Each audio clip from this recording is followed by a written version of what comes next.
theory that masturbation is a kind of summoning spell for your own rational mind. Because we're all so driven by hormones and by desire.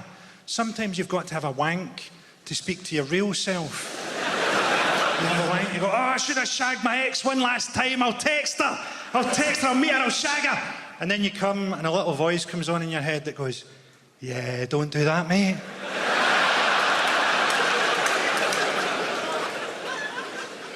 You've got to be careful with jokes, haven't you? Because not everybody's got a sense of humour. I can remember when I first realised not everybody's got a sense of humour. I was 13, I was at school and we were doing a class on stereotypes.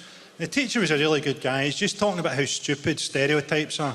And he was talking about a stereotype that day that's so old-fashioned and so Scottish that you definitely won't have heard it. Have you ever heard the stereotype that deaf people are really strong? That was a genuine thing when I was growing up. Deaf people, particularly deaf and dumb people, were believed to be really strong. And the teacher said, think how stupid that is. Have you ever seen a deaf contender for the heavyweight championship of the world? And me, aged 13, I put my hand up and I went, there was one, sir, but he was disqualified for punching after the bell. And nobody laughed. And I knew right then that life was going to feel pretty long. You've got to have a bit of leeway with jokes, haven't you? I can't write jokes for the average person, can I? The average person is Chinese.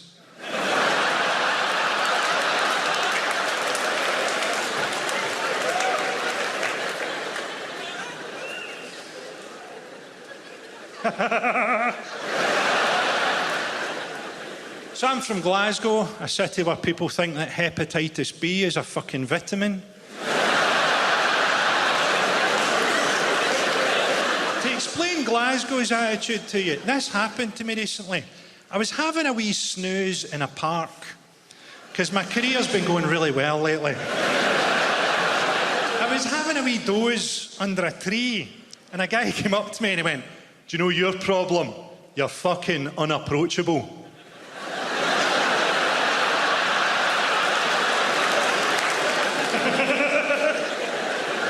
Glasgow's like an entirely negative city. I went to a coffee shop one time. Two middle-aged women sat across from me and they started to moan as they sat down about how long they thought the coffee was going to take. So nothing had happened and they were both angry. And the coffee turned up and the first one takes a sip and goes, that's not very good, is it? And the second one takes a sip of hers and goes, I don't even like coffee. I think English people don't really understand Scottish attitudes. You think that we all just want to see the English football team get beaten. But actually, a lot of us would much rather see the team plane crash into an oil refinery. I enjoyed reading about Sam Allardyce. I didn't realise English football had a corruption problem. I thought the only problems in English football were racism, sexism, homophobia, match-fixing, gambling, sexual assaults and the failure to perform at major tournaments.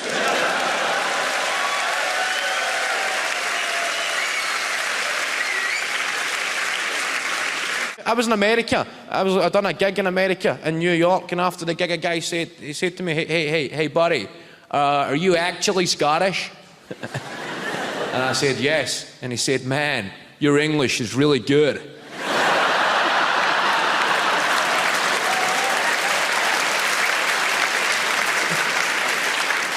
I got these discs. Best I've got una mesa para quattro, por favor. I've got tourist stuff. Kind of nailed. Tourist stuff you need on holiday. Like, that means a table for four, please. She says it a few times. She says, una mesa para quattro, por favor. A table for four, please. And then she leaves a beat and goes again, in case you're a moron. Una mesa para quattro, por favor. A table for four, please. And she says it 3 and 4 times, and you start drifting off and just imagining how many people have been found dead listening to these discs. A suicide note wrote in broken Spanish. It all got too muchas.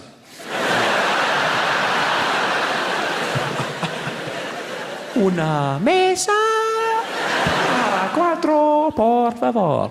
Oh, table for four. And that's crucial knowledge, because I know that when me and three associates, when we walk in to a restaurant in Spain, I can tell the head waiter is looking at us and thinking, well, I wonder what these guys want.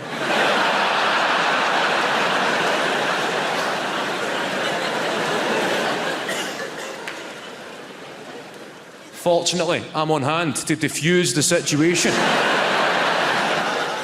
I have been thoroughly briefed. I step forward and say, una mesa para cuatro, por favor. And we get sat at the table for four. Guy brings the menus in Spanish, and I crumble. Everybody else is losing their minds, going, what the f... What's a hamburguesa?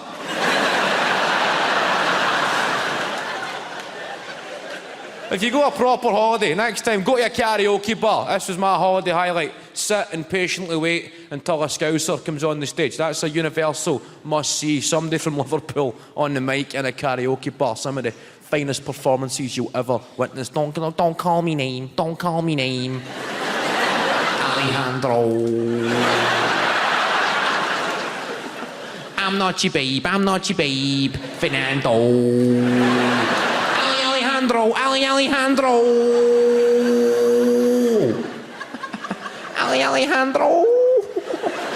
Baby, you're a firework.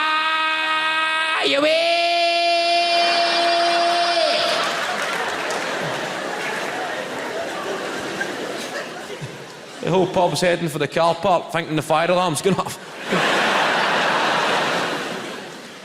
What's your name? Guy in the green t-shirt. Scott. Scott. What kind of music do you like, Scott? Top 40. Top 40, like chart music. Modern music just sounds the same to me. Makes me feel thick. No modern chart music. In the club. That's the way every song sounds to me these days. Everybody gonna shuffle on down tonight. We're in the club. In the club. Get freaky. You feel it deleting cookies in your brain, the song. Just in the club. Everybody in the club. We ain't gonna stop until it's time to start again. In the club. In the club. And the song finishes and you think, wow, I now know less stuff. I was on holiday recently. I was on an all-inclusive. We all love an all-inclusive holiday, don't we? Oh, aye. Chips and gateau for breakfast. Yes. I always think it's amazing. I can always identify where people are from on an all-inclusive holiday. It's fascinating for me. Like, the Italians. You can always tell the Italians because they could put on a bag of rags and look amazing. Then you can see the Germans, and they're quiet. And they're reserved. And then there's us. The British. That's interesting, isn't it? Because we all want to become pals with each other. I've had a pen pal in Woking for 25 years that I met in Lanzarote. But it was a really, really interesting for me because there's a way I can always tell if someone is from the south of England on holiday. And it's I don't need to hear your accent, nothing. The way, number one, I will tell if you are from the south of England is it will be 9 o'clock at night. It's 28 degrees. The moon and the stars are out. And you come out wearing a wee jumper. Because it gets a bit chilly. It's 28 degrees. The moon's out. I'm Scottish. I'm like, past the factor 50 hen. I do not trust the moon burn. Get me the factor 50. Then there's another way I can always tell someone is from the south of England. You and I are on an all-inclusive holiday. We can eat as much as we want. And they will go to the bar and they will order a half pint. No, you can't order a half pint in Scotland. Next time you visit Scotland, try and order a half pint. That is one of the most tense conversations you will ever have. About 3 months ago, I went to a bar in my home city of Glasgow. And I says to the barman, can I have 2 pints of lager and a half pint of lager? And he looked at me. And he went, what was that? I said, it's 2 pit. He went, no. Just the last one. I went, it's just a half pint of lager, mate. Hold on. Come here. Tell him. Just the last one. I went, it's just a half pint of lager. Is that for you? It's for my pal. Ah. Are they on antibiotics?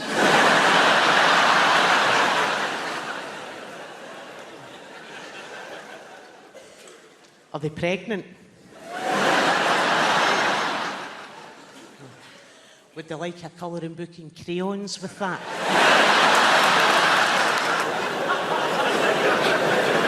I'm from Glasgow. If I had to explain Glasgow to you.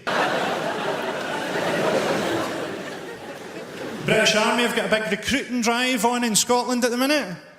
Because that's what you need if you're fighting an unwinnable war in the desert. More ginger people.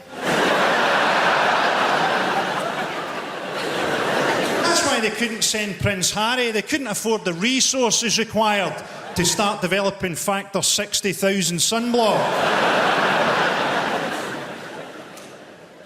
It's not always the friendliest place in the world, Scotland. I once saw an English guy in Glasgow trying to order a pint of lager and lime, and the barman went, "We don't do cocktails."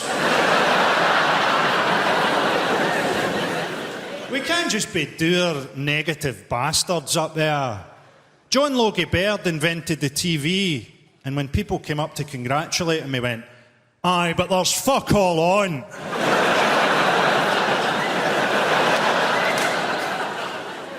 We're looking forward to the Olympics in London. I'll take that as a no.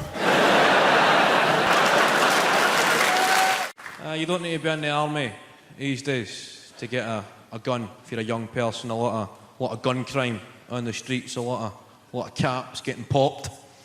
I don't really know the solutions. I just know the problems. It used to be in the UK at 14 years old you could legally be in possession of an air rifle. Well, it's not a proper gun, it's still SWAT, right? But that get moved to 17 years old, because you know, 17-year-olds, they're dead responsible. If somebody was pointing a gun at you, you'd be going, "That's fine, he looks about 17. He's good." He knows what he's done. 17 years old to be in possession of a firearm, but you've got to be 18 before you can be in possession of fireworks. 17, you can shoot somebody dead, but you've got to wait a year before you can frighten the shite out of a cat.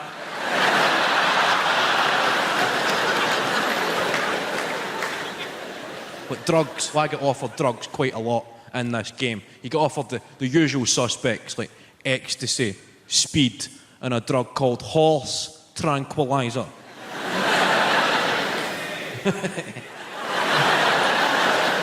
You shouting yay or nay? There.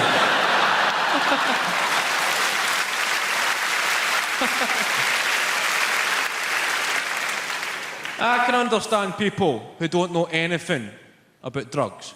Maybe trying ecstasy because it sounds quite good. Well, the connotations of the name, ecstasy. You think of states of euphoria and happiness. And then speed is pretty self-explanatory. Then horse tranquilizer. That hardly sounds the most sociable of evenings.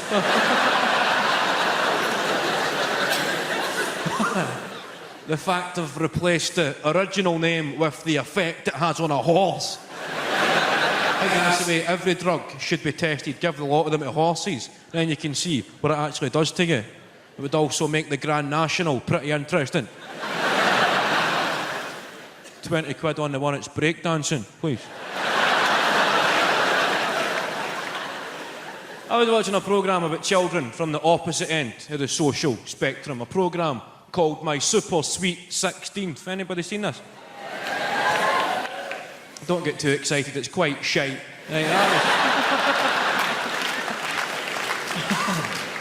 I I was watching it about 2 o'clock in the morning when the TV's quite shite. Anybody watch late night telly?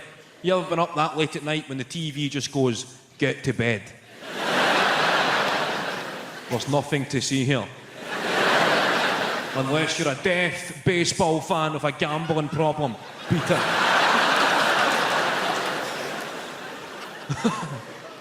Has anybody watched these late night Channel 5 phone-in quiz shows? Anybody seen these, like Quiz Mania and The Cash Vault? It's just robbing drunk people.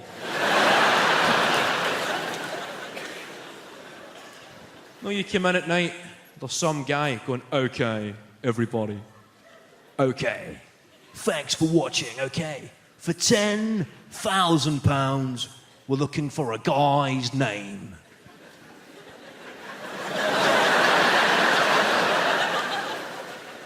You come home steaming. I know a guy's name.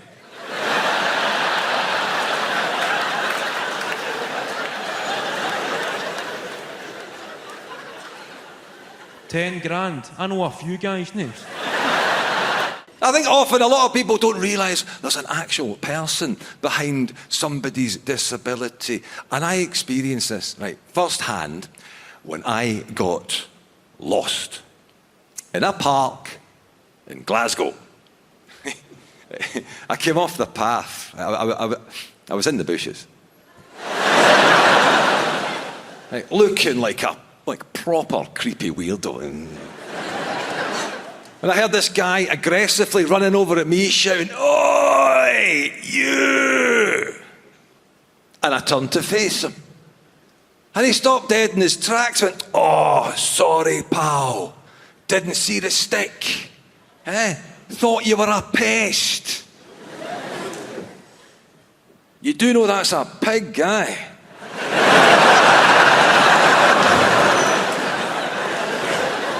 Yes. People only see my disability. I should see how much I can get away with. Do you know what I mean? Like, how much of a blind wronging can I be? Just go into a supermarket, blatantly shoplift a coat. I get busted trying to leave through the plate glass window again. Security guard. "Excuse me, sir, is that your coat?" "Yes, do you mind taking the security tag off it?" "Certainly, sir. Can I just see your receipt?" Like, big innocent face. Hand him a blank bit of bog roll.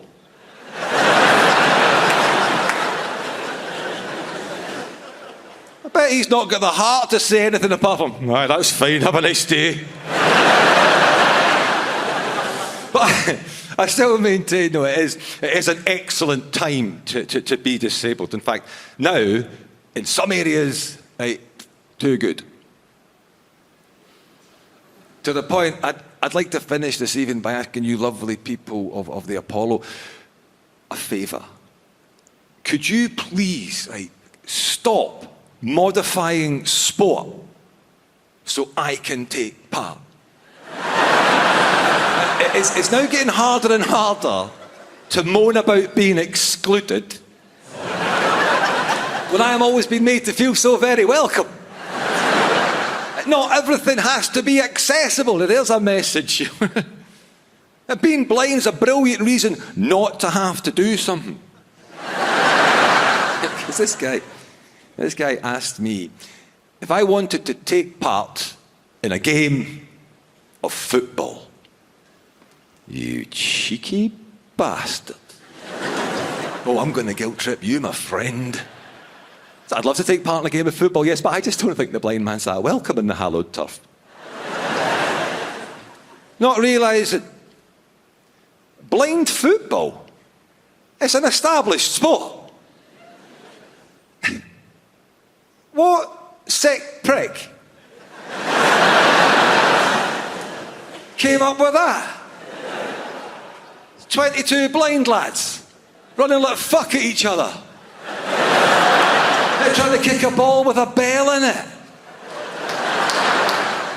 Guys, that's not accessible. That's a blood sport. And who goes to see it?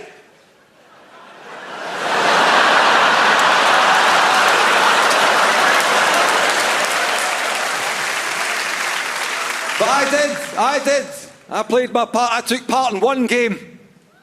Yeah, they put me in goals. But I learned one thing. In flight, a ball with a bell in it is silent.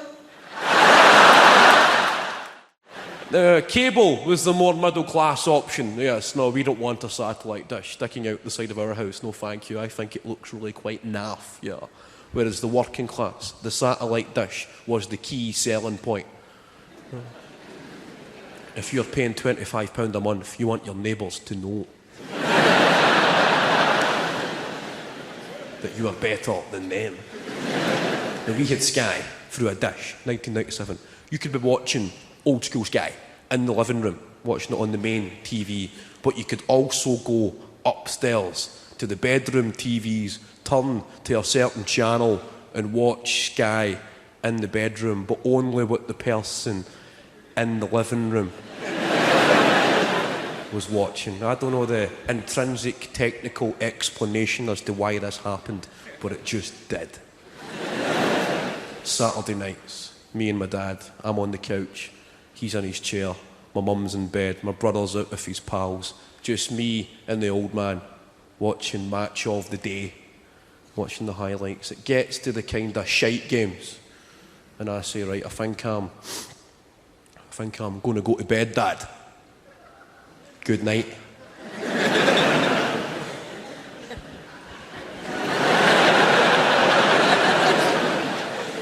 And he would continue the charade, and he'd say, "Are you off to bed, son?" Good night. And there was that mutual father and son, we both know what the plan is here.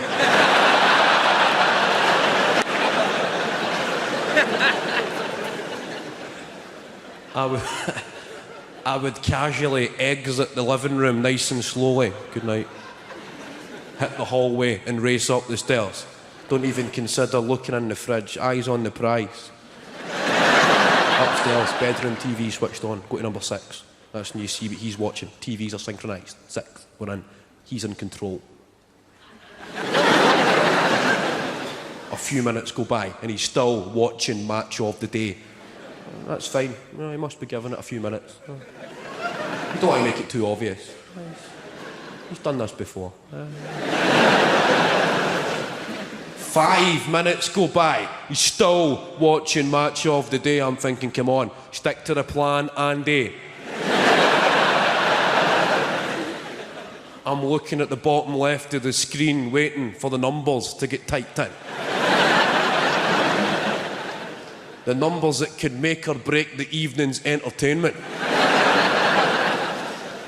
Go on, give me your numbers, Andy, come on. 9, that's a good start, 9.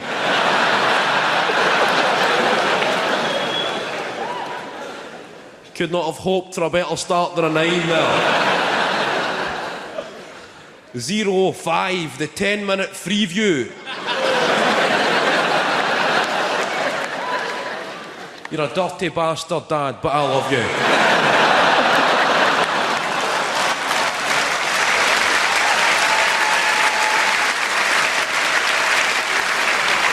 So, we've got some celebrities in, as always. Live at the Apollo, who have we got? We've got the EastEnders cast. How are we doing, EastEnders? They're sitting right at the back. I don't mean the extras, I mean the real people.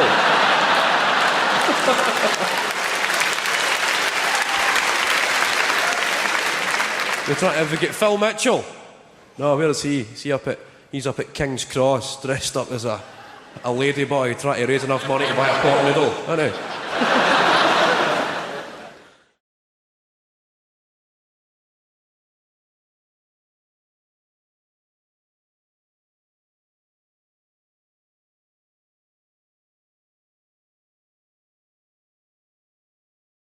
I don't know about you guys, but I feel like it's too expensive to be dating right now in this economy, man. All my go-to moves for dating, I can't even afford them no more. I'm pissed off, you know. I used to do the Netflix and chill. That was my go-to move, but that subscription is too much right now. I can't afford it, okay? If I had to downsize, I tell girls, baby, we're gonna have to Wikipedia and chill. That's my new move right now. That's where we read the plot of the movie by candlelight, take it or leave it. Also, bring your phone, we're using your data, by the way. You better be on gift app. As you go, you gotta go. Those are the rules, you know. There's consequences to that, though. I had a girl break up with me just because I didn't have money, and she got a new boyfriend. He's a nice guy, I know, because I stalk him online sometimes. He's a really nice man. Treats my girl really well, he really does. He buys her expensive handbags and things like that, and that's when I realized I can't compete, man. I can't compete with that.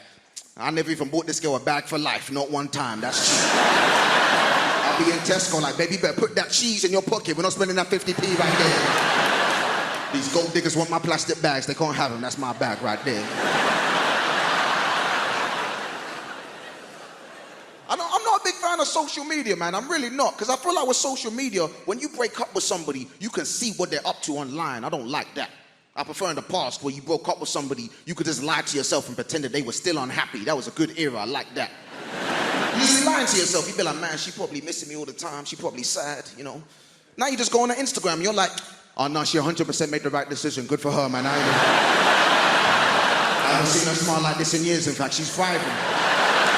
She's got 3 bags for life in one photo. She leveled up for real, but congratulations to you, baby, you know. You know, when it comes to dating, I feel like the most important thing is finding somebody that you're compatible with, someone you have that connection with. For example, I used to date this girl, me and her got on really well, but there was a problem, and that was she liked dogs, right? Don't get me wrong, I like dogs too, but she liked dogs too much, you know? She liked dogs too much. She used to kiss her dog, that was weird, you know? I don't even know what was weirder. Was it the fact that she would kiss her dog, or the fact that when she did, the dog would make eye contact with me the whole time? That's a weird power play. I said, this dog is an alpha, I don't feel safe in this relationship. This is a toxic masculinity dog right here. I gotta go.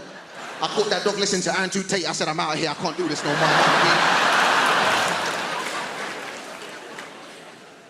I've been reading up about that. That's the new thing, toxic masculinity, man. You know, I keep hearing women say men are trash. You know, I don't think anybody's asking the important questions.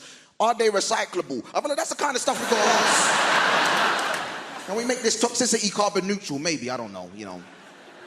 I like to think I'm a good guy, but even as a good guy, I make small mistakes sometimes, innocent mistakes. You ever been in that situation as a man, a really awkward situation, you're walking home late at night and there's a woman in front of you and it's dark and there's a lot of tension in the air. You can feel the tension, right? Obviously, I can understand why the woman's feeling tense, but I'm feeling tense too, okay? I'm a good guy, I just want that woman to relax, we both go about our day. But apparently, it makes it worse in that situation if you shout out, I'm not gonna hurt you. Like that makes the situation more tense. Sometimes they run faster when you do that. Don't do that, guys. Don't jump out of a bush and do that. Women don't like that, okay? One time I was walking behind this woman late at night. I know it sounds like there's a pattern emerging. I'm not doing this on purpose. Just woke off the night bus at the same time. It was unfortunate, you know. But I'm walking behind this woman. I was like, I don't want to make the same mistake from last time, shout something out, do something dumb. So I thought it'd be a good idea if I did something non-verbal to help put the woman at ease, okay? I thought it'd be a good idea if I started whistling at night because I thought that would make the atmosphere more jovial. No, it doesn't. Makes it way creepier to my surprise, actually. Especially if you're like me and you don't even know how to whistle properly. So then you're just a guy who's blowing in the wind in the dark, real slow, like. Look like a creepy dinosaur, you can't do that.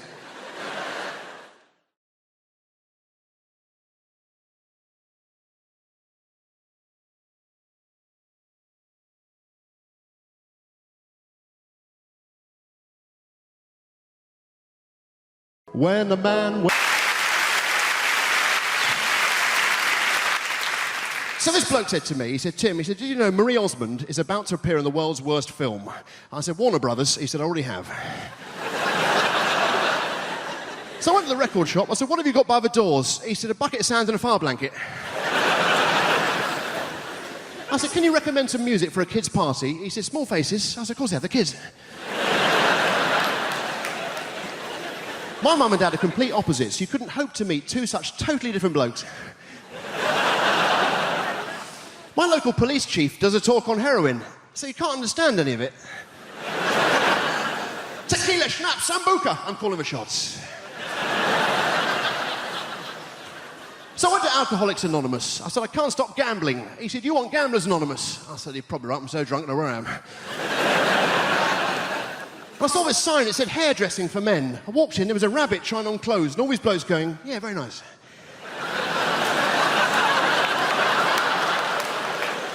So I went to the cinema, I saw a very sad film, and the bloke behind me suddenly started wailing. I got hit in the back of the head with the harpoon.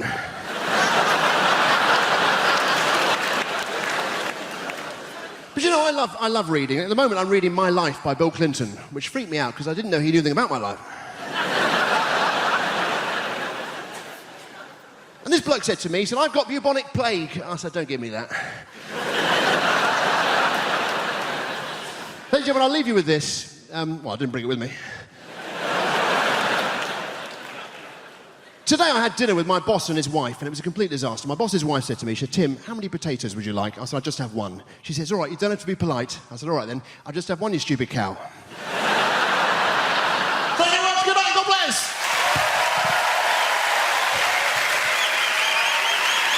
Do you love London?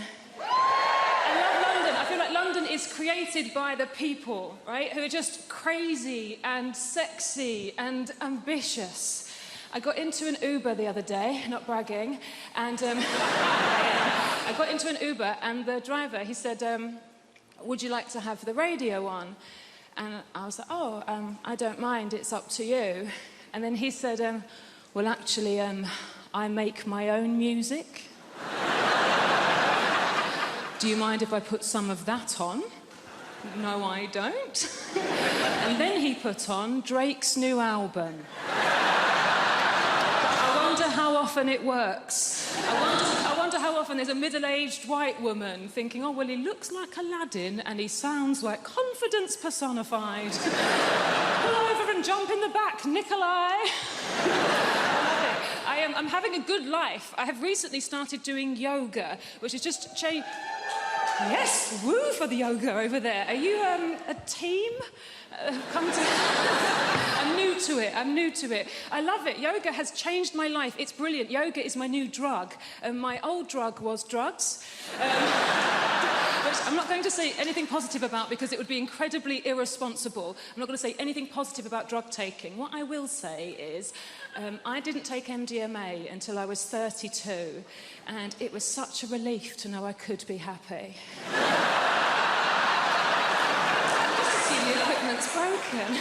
But yoga is nearly as good, and there's no downsides. It's given me a whole new language. My favourite new word is namaste. Yeah, it's a very old word, it's very sacred, and it means the yoga has finished now. And then you're allowed to leave. I think that the key to being happy as you get older is self-acceptance. Like, I have to accept things about myself now. Like, I'm 36, I thought I would have children by now, and I don't. In an ideal world, what I wanted to self-fertilise. I wanted to have children that were exactly my genetics so that I could show them to my parents and go, see, it was my childhood, they're fine. Science can't do that yet. And then I had a crazy day last month where I just thought, I'm just going to buy some sperm. I'm just going to buy some sperm off the internet. I've got a good job. I'm just going to buy some sperm. Guys, sperm is so much more expensive than I thought it was going to be. It is tens of thousands of pounds. We are all wasting a valuable resource. 17-year-old me would have been a millionaire if I'd learned how to catch it and chuck it in the freezer. It's a shock. And I do think self-acceptance is the key. Like, there's things about myself I don't like, but I just have to accept now that they're not going to change. This is who I am. Like, so for instance, I don't like art. I think art is rubbish. I think lots of people think art is rubbish, but we're too worried of looking stupid, so we go along with it. I think that the worst art form is theatre. Right, okay, I can sense how unpopular this opinion is. Hear me out. I think theatre is diabolical. Look, I do, look, and also, I'm aware, if you are a performer of some kind, if you're an actor, look, please don't be offended. I don't mean being in the play. Obviously, if you're the person in the play that gets to put a wig on and walk up and down and move your arms and project your voice, saying things like, I think you'll find you're contradicting yourself, Alan. Fun. Having to watch it. Dear Christ. I can't concentrate. I can't lose myself in the story. I know that it's not real because I'm surrounded by people eating crisps. And they don't let you look at your phone. So all you're thinking is, well, how long has it been? While I was in a city fraternity, it was a long time ago and the slangs have changed. There were so many colloquialisms for dispossessing people of their personal effects without their consent. Yes, I was in the property reacquisition sector of our organization. And every now and then I dabbled in some urban pharmacy. Yeah. I'm Nigerian, so I also tried out some freestyle accounting. No, like I was saying, obviously there was loads of slangs for robbing people in it. But the most popular slang at the time in South was suck. Yeah, you can imagine when I found out, I was in the park with the man then. And our leader, Gasman, I mean, you can't be out here robbing people with a name like Charles. So Gasman it was. Gasman was a very serious fellow. He said, and I quote,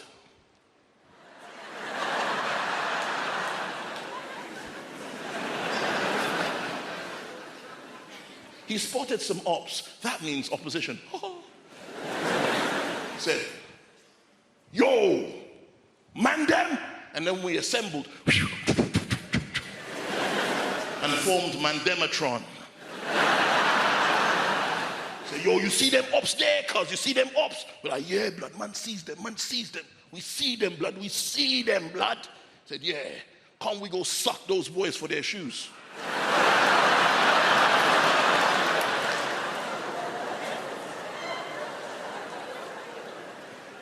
And the rest of them were getting, I'm like, yeah, I'm on this thing. I'm like, wait, no. My brother, no. I need to see the small print. I said, excuse me, Mr. Can I call you Mr. Gasman? Now, if for the life of me, I could have sworn you just instructed us to, said, yeah, blood, you heard, man. That's the motive today. That's the prime objective. Today, we're sucking man, blood, yeah? We suck man for their shoes, their watches, their chains, their cash. Anybody coming through that gate that's not in our gang is getting sucked. Mercilessly. I said, bro, I'm not involved. He said, either you suck man or man suck you. I said, whoa. Can we talk? I said, brother, why? Why, my brother? Why are you doing this? And he gets philosophical. He said, it's all I know. It's how I survive on the roads. I didn't choose to suck man. Sucking man chose man. I said, is this why you have a gang? He said, what? No, I don't need a gang to suck man. I suck 3-4 man by myself. Ask all them boys on the estate, I sucked all of them, bro. Listen, I even sucked this boy in front of his dad. In front of his dad, he said, yeah. I said, what did his dad do? He said, his dad didn't do nothing. Because he did one false move, he gets sucked too, rude boy. I said, my God, this man is prolific. He said, big man, I don't know fear, you know. I don't care how big a man is.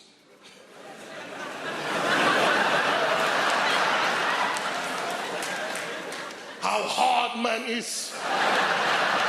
I'll look man in the eye and suck man, fam. Are you mad? I said to him, bro, you are broke. I am also broke. This is my last £5. Take it. Wallahi, you need it more than me. Foot Locker is still hiring up. In fact, do you want me to make your CV? We can go together. He said, no, I don't suck man for minimum wage.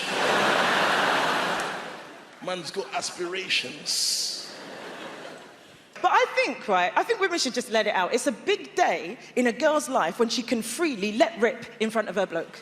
It is. I think women should be having I farted in front of my boyfriend for the first time parties. I do. I think they should be ringing up their mums, just going, Mum, I've got something to tell you. Oh, darling, what is it? What is it? What is it? What is it? I just did a fart in front of Tom. Oh, darling, that's wonderful news, wonderful news. And what did he say? He didn't say anything. He just laughed and farted back. My little girl's all grown up. Meanwhile, Dad will be in the background just going, women are farting far too early in front of their boyfriends these days. It was 18 months before your mother even trumped in my direction.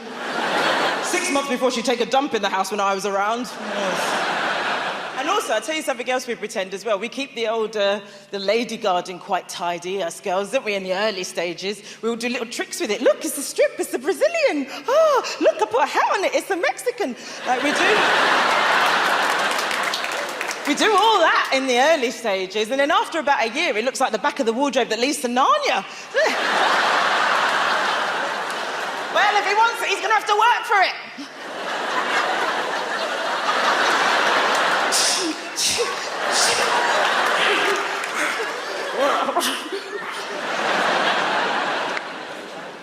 People say to me, Andy, you could try meeting people in a nightclub. You'll never meet anyone good in a nightclub because the nightclub environment is designed to have us make bad decisions. It is because it's dark, you can't see, you can't hear. You know what? If nightclubs want to be responsible, what they should do to help us out is just before the exit, they should have a brightly lit room where you can check out the person you're leaving with. Yes, they should. They should call it, have a sodding word with yourself lounge. And you'd literally get women in there just going, oh my God, you're wearing a fleece. I couldn't tell because it's so dark in there. Okay, nice to meet you.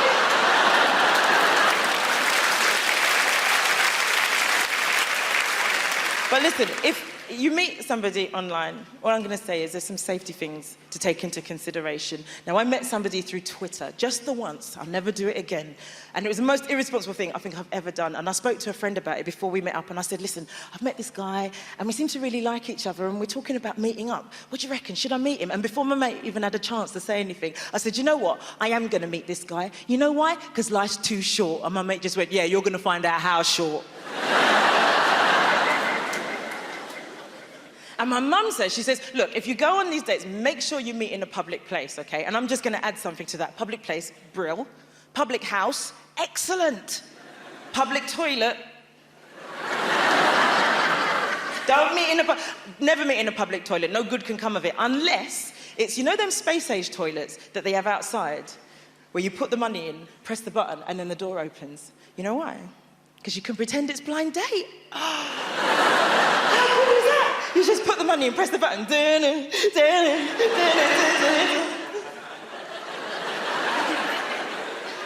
if you don't like it, just press the button really quickly.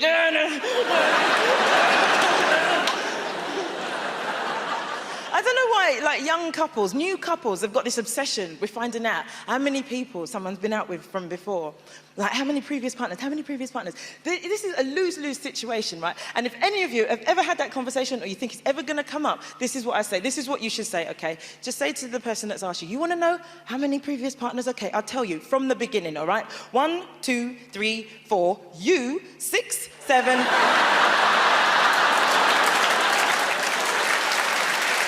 This is true, this. Does anyone know? I fail my test. Can anyone tell me what happens, right? If you're on your driving test and an animal ran out in front of the car, what are you supposed to do? Supposed to run it over. That's the right answer. They say anything else is a danger to other road users. I'm on my test. Everything's going great. Suddenly, this goat ran out in front of the car.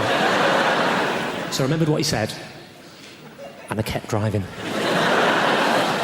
A few seconds later, I look in my rearview mirror. The goat is fine. I've missed him by millimetres. Now, obviously, I didn't want to fail my test. So I slapped it in reverse like that. Well, I must have been chasing that little fucker through that field for 45 minutes before I ran over his head, and he still failed me. Where's the justice in that?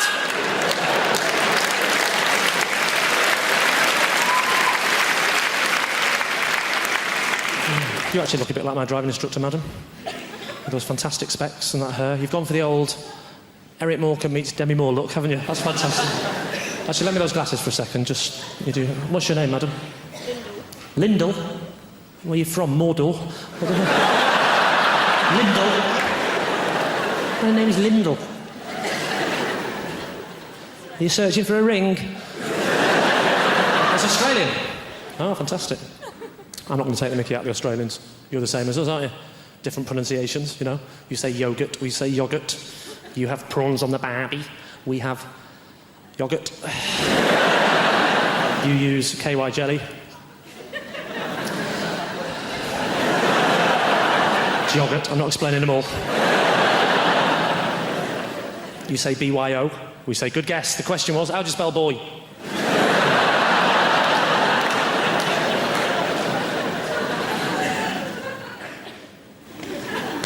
professional.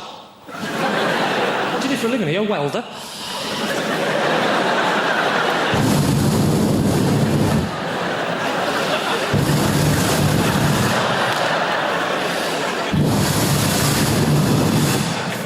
It's true, actually, my driving instructor wore glasses. This is the other reason she failed me as well. We're driving down the road. She said, what I'm going to do is I'm going to slap my hand on the dashboard. I want you to make an emergency stop as though a small child has stepped out in front of the car. Before he could put his belt on, or she, doesn't matter because I'm making it up, right?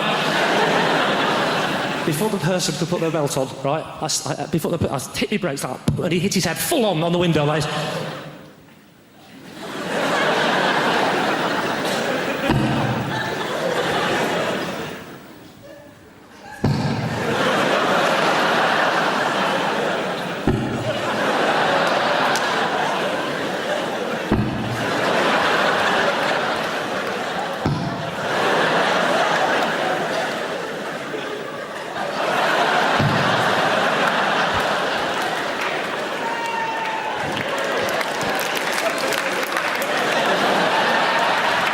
I'll just show it off now. Oh, bad job! Hey! Hey! When he turned around to me and said, why don't you wait till I slap me hand on the dashboard? I said, there's a child's life at stake here. I haven't got time to mess about with games, mate. Oh, sorry, you didn't see any of that, did you? No, sorry. You were just sat there, weren't you, going, what's he doing? What's that noise?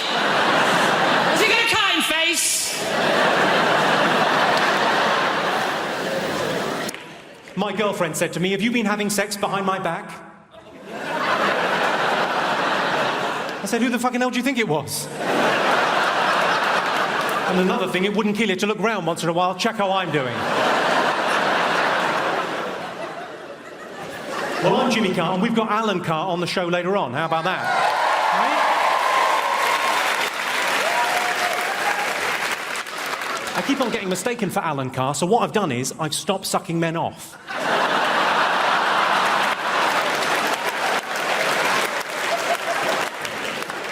Don't get the wrong idea. You know, I'm a very gay-friendly act. I was asked last year to judge Mr. Gay UK. I said, no problem at all. He's against nature and against God, and he's going to hell. Right, who have we got in the audience this evening? We've got Nikki Hamilton-Jones is in. Hello. I've seen your show. Yours is the one where you get ladies naked and then they cry.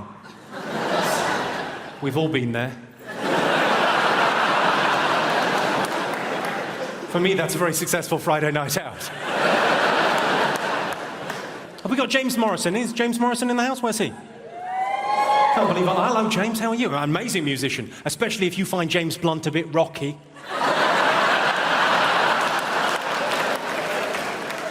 You Give Me Something's an amazing song. You Give Me Something is my favourite song ever about chlamydia. My favourite. I love it. Dean Macy's here. Where's Dean Macy? Dean Macy? You're our hope for Beijing, aren't you, in the decathlon? I love the decathlon. You know, it's where you do 10 different things, isn't it? Sort of jack of all trades, master of none. If you don't mind me saying.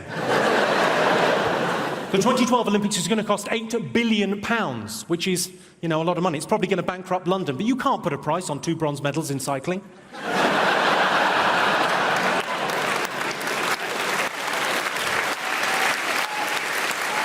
Incidentally, ladies and gentlemen, the highest speed ever achieved on a bicycle was done by a British man, 166 miles per hour on a bike. It was recorded at a level crossing. £8 billion is a lot of money. I mean, for that kind of money, we could have another 3 weeks in Iraq. I don't have a stalker, but I do have a woman that sends me pants in the post. Thanks, Mum. People ask me how I relax, so I tell them. I put Smarties tubes onto cats' legs to make them walk like a robot.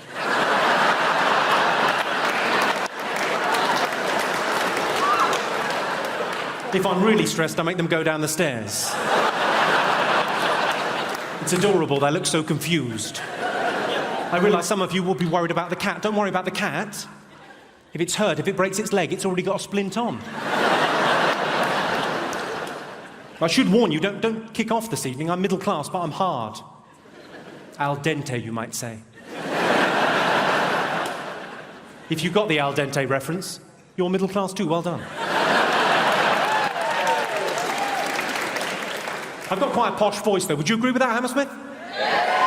It's quite a posh voice, but we've all got a phone voice. Mine's quite breathy. I quite like those phone sex lines. I like them because they're the only place in the world where premature ejaculation is an advantage. I once came in under 75 pence.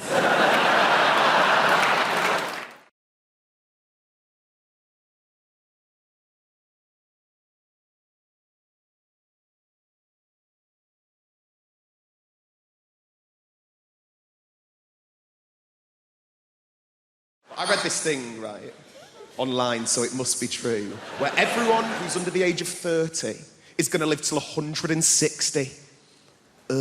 Like, you look tired now. 160? I don't want to be sat in a flat, leaking, liver spotted. Your ears and nose, they never stop growing. I'm going to be sat there looking like I work at bloody Gringotts Bank, just like... And I think if I get to 160, I'm ending it. I don't know how you do it. What are you going to do? Sort of suffocate yourself with a bag for life? I reckon the best way, and maybe like a toaster in a bath situation, but it'd be one of those like sit-down baths with a chair and a door, and then you have to wait for it all to fill up. You put in a bit of matey for a last bit of luxury, and then you go, oh shit, I forgot the toaster, and then you have to wait for it all to drain. You open the door, you go out onto the landing, down a stair lift, into the kitchen, you go, what the bloody hell have I come in here for? It's never going to happen.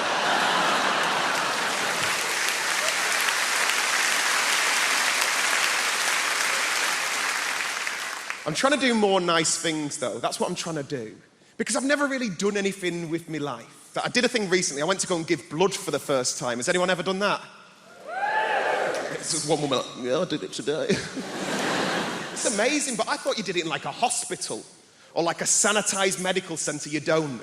You do it in like a rugby club or like a methadone church, right?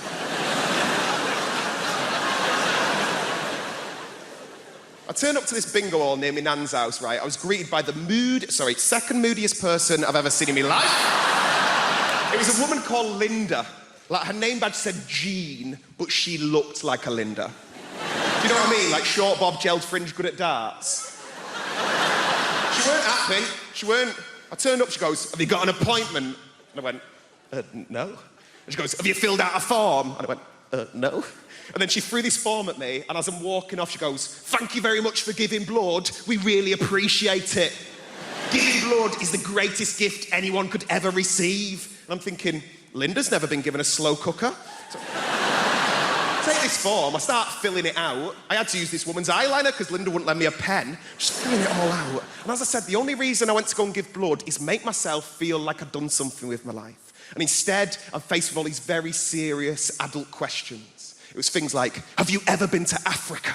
And I'm like, no. And he goes, have you ever had sex with a man? And I'm like, no. And he goes, have you ever had sex with a prostitute? And I thought, I've done fucking nothing with my life. Nothing. Have you injected drugs? Have you spoken drugs? Have you had any treatments in the last 6 months? I panicked. I went, oh, well, me and my mum have had facials off Groupon. Not the right answer. Weirdest question, are you HIV positive? I was like, what? Like, no. Like, if anything, I'm against it. And then they took me off into this room, and there's all these sort of like Sharons and Johns lay on beds with sort of needles in their arms. Like, it looked like a spa day for smackheads. Put a belt round my arm, not even a nice belt. They spanked it a bit, they told me to relax, and then they whipped out the biggest flipping needle I've ever seen in my life, and I just fainted. Completely fainted. I can hear all these muffled voices, and then I can hear Linda's bellowing voice just going, I knew he'd be a fainter. I'm like... By the time I'd come around, all these people are trying to help me out, and Linda just parted them. And her way of trying to make me feel better, her way of trying to make me feel like a proper grown-up was going, would you like a glass of orange juice and a biscuit? I was like, no, Linda, I want to have sex with an African gay man for money. That's what I want to bloody do.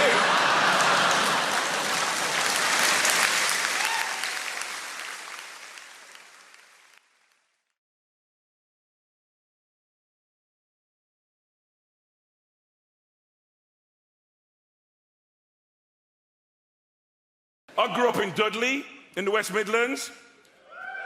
Yeah, a lot of people grow up there because that's the only thing there is to do. What are you doing? Growing.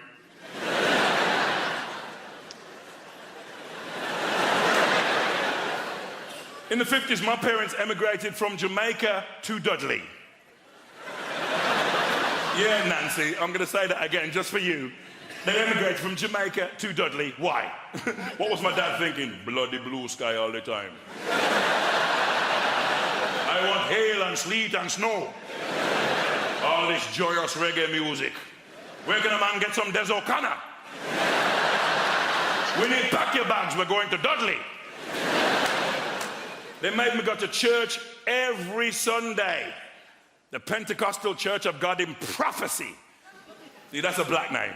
White churches are always called things like St. Thomas's. We're all outside going, St. Thomas's what? St. Thomas's Epiphany of the Shining Light of God in Christ in West Bromwich? Now, that's a name. You arrived late for church. Sorry I'm late, I was reading the signs. It's as good as Stephen King. I went to Blue Coat Secondary Modern School in Dudley. A lot of bullying there. I mean, you know, back in the day it was different as well. You get punched in the face, you keep it to yourself. Nowadays you go straight to the head teacher. Peter Wilkins has been punching me every day since the start of term. I'm not going to teach him anymore. I got a daughter, 17. She's got a pet name for me. Taxi. Yeah, because the only time I see her is in the car, and even then she gets in the back. I'm like, how was school? She's like, you're not one of those cabbies who's going to talk all the time, are you? Her childhood's different from mine. I mean, you know, when I was a kid, it felt like everybody in Dudley had permission to beat me. It wasn't just my mum. You know, I'd be mucking about in the street, suddenly, bam! Mrs. Fearon from number 14 slapped me around the face. Then she'd drag me to my house and tell my mum, Mrs. Henry, I saw Len misbehaving in the street, so I beat him for you. Do you know what my mother said to this woman? Thank you very much. I have 6 other children, help yourself anytime. We made a documentary in Dudley about my mum last year. My brother Paul said this on camera, no word of a lie. Lynn, when mum used to beat you, we used to think it was really funny. Bastards! Where's the solidarity in that? I'm getting my arse tore up, they're eating popcorn, they've pulled up chairs. Oh, it's not as funny as last week. Mom, work the ribs now, work the ribs. Mom, Harley Shuffle, remember? Harley, Boombaye.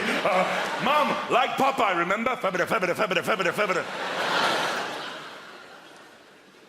When Mom used to beat me, she always said the same thing. I'm not doing this for me, it's for your own good. What parents are insane? I'm not doing this for me, it's for your own good. All the white people, what kind of parenting is that? Lamar's like, yeah, me too.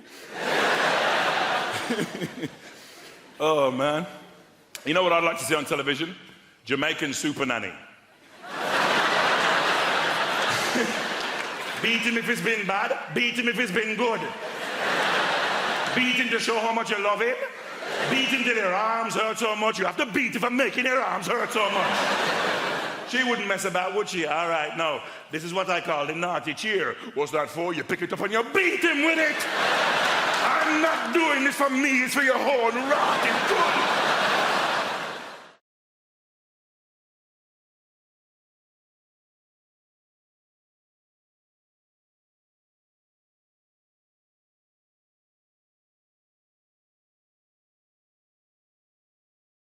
This is true, this. Does anyone know, I fail my test. Can anyone tell me what happens, right? If you're on your driving test and an animal ran out in front of the car, what are you supposed to do? Supposed to run it over. That's the right answer. If they say anything else is a danger to other road users. I'm on my test. Everything's going great. Suddenly, this goat ran out in front of the car. So I remembered what he said, and I kept driving. A few seconds later, I look in my rear-view mirror. The goat is fine. I've missed him by millimetres. Now, obviously, I didn't want to fail my test. So I slapped it in reverse like that.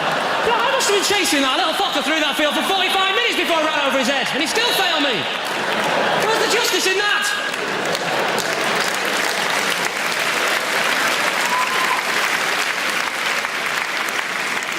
You actually look a bit like my driving instructor, madam.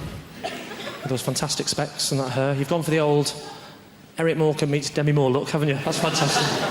Actually, lend me those glasses for a second. Just, you do. What's your name, madam? Lyndall. Where are you from? Mordor? Lyndall. My name's Lyndall. Are you searching for a ring? That's Australian. Oh, fantastic. I'm not going to take the mickey out of the Australians. You're the same as us, aren't you? Different pronunciations, you know. You say yogurt, we say yoghurt. You have prawns on the barbie, we have yoghurt. You use KY jelly. It's yoghurt, I'm not explaining them all.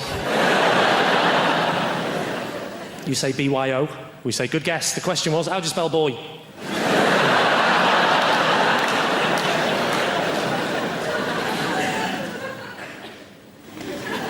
Arsenal! What do you do for a living? Are you a welder?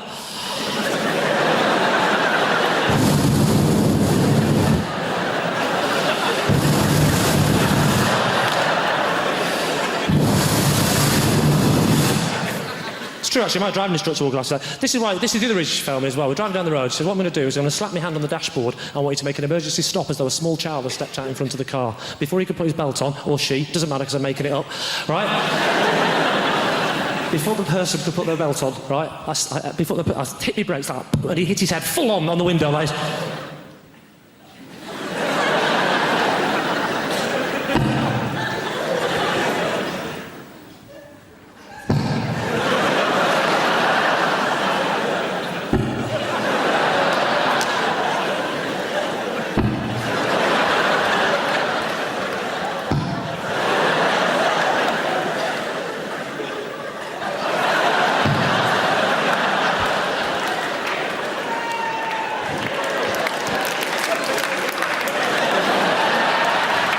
I'm just showing off now. Oh, bad job! Hey! Hey! And he turned around to me and said, why don't you wait till I slap my hand on the dashboard? I said, there's a child's life at stake here. I haven't got time to mess about with games, mate. Oh, sorry, you didn't see any of that, did you? No, sorry. You were just sat there, weren't you, going, what's he doing? What's that noise? Has he got a kind face? They know their wildlife over there in Australia, unbelievable. They have koala bears over there. They've so many of them. They've actually trained them to work in the cities. And get your guess, right? What job do you think koala bears do in Sydney at the moment? What job are they trained to do? Give me a guess. What's that? To be bears. They're kind of, doesn't take much training, Tracy, to be honest. Given it's already a bear, it really, unless you want to be a different kind, you're no koala, you're a grizzly. Get out there, come on, get out there, koala. Give me another guess. What do they train them to do? Koala bears. Cuddle. Cuddle is glorious. What a beautiful idea. They train them to work as professional cuddles. That's a fabulous idea. All over Sydney, there'll just be podiums sitting there with a koala on it, and you can walk up and go, I'm a bit down at the moment.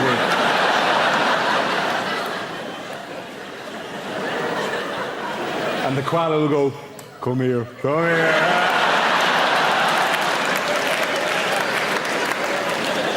All right, now you shouldn't have now. Thanks very much. Brilliant suggestion. Give me one more suggestion. As phone sex operators.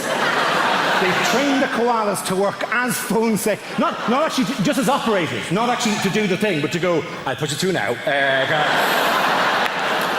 So, well, you sound like you need a bit of loving, do you? Well, there's a very strict woman on line 4. I'll give it that to her, right? Because koalas are very good at that kind of notion like that. Was it actually to talk to the customers? Oh, do you want to see what I'm wearing? I'm all furry and exciting, right? I'm the furriest little koala you've ever seen. I'm slipping out of the fur at the moment. Look at that. Do you like that? That's kind of sick. That's weird. What they actually train, the job they actually train koala bears to do in Sydney is to work as bicycle locks.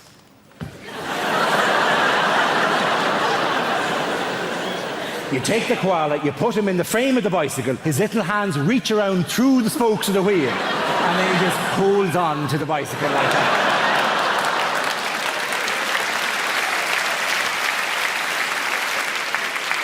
The finest answer I ever received there was in a university in Dublin, and I said, what job do they train them to do? And a student there went, is it guides for the blind?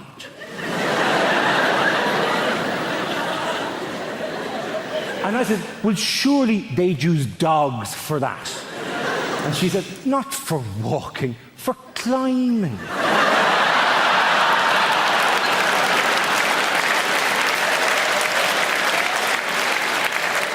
It's a glorious notion. The dog would walk the blind person to the foot of the tree,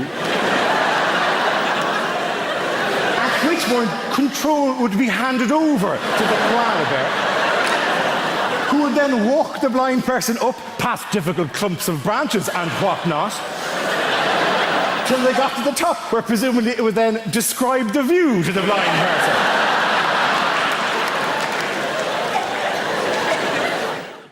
Tell you something. With somebody, you rarely see them at work. You rarely see them doing the thing that they do and you can't. It's extremely attractive. Go follow your partner someday to work. If they're having an affair, it'll be a hideous conclusion. But just watch them doing the thing. It's really cool because you can't do it, they can. You go, I fucking look, you're fantastic, you're glorious. Particularly when they're saving a life. Jesus, you're there going, oh, you're beautiful, I love you, and you're making me look good right now. Yeah, she's my girlfriend. Look at her, she's glorious. She's saving her life. Trophy bird, right? I had to be peeled off the doctor the day of the mini stroke. Seriously, she was underneath me going, that's very flattering, but could I deal with the situation first, right? And I was behind her going, no, she'll be unconscious for a while, yes. Apologise, she's actually in the room tonight. Sorry about that. But it is nothing more attractive than seeing the person. I mean, the doctor here, have you a partner there with you? Have you a boyfriend or husband with you? Yeah, he's a teacher. He's a teacher, so he's not in the medical trade. My teacher friend, isn't it sexy? Have you seen her ever deal with an emergency, have you? Not yet. Not yet, he said loudly. Get her to run over one of these feckers on the way home tonight.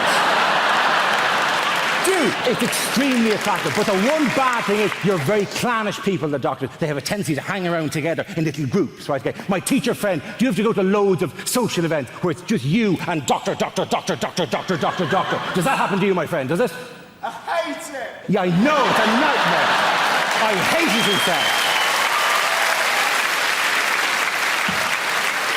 I am articulating your pain, my friend. He hates it, ladies and gentlemen, because there's times I've been at dinner parties and it's doctor, and I'm the only feckin' muggles in the room, right? And they don't know half as much as you give them credit for. My friend, if you're ever at another dinner party and it's all doctors, feck with their heads. It's remarkably easy to do.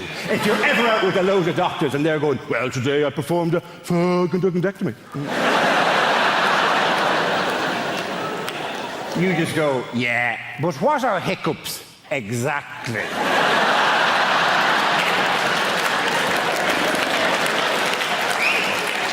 There's many competing theories at the moment. And then you go, why, if you stay in bed longer, do you feel more tired? It's not my speciality, that particular field. Does time heal all wounds? Who the fuck invited you to this dinner party anyway? What are the Oil of Olay 7 signs of aging?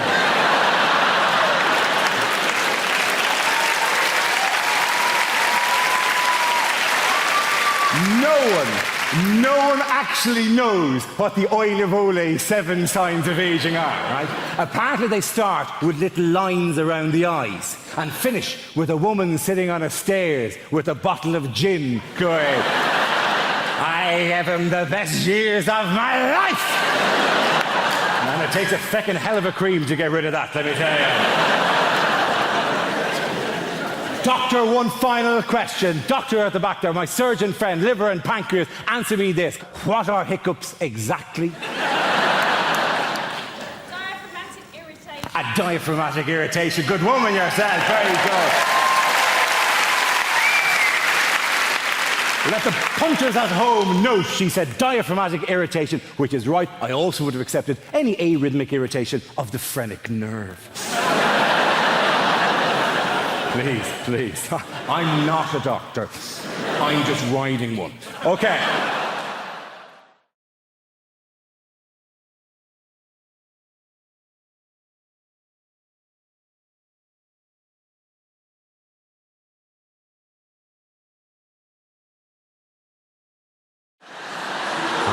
quite impressed at the number of sports that have been adapted for disabled people, though.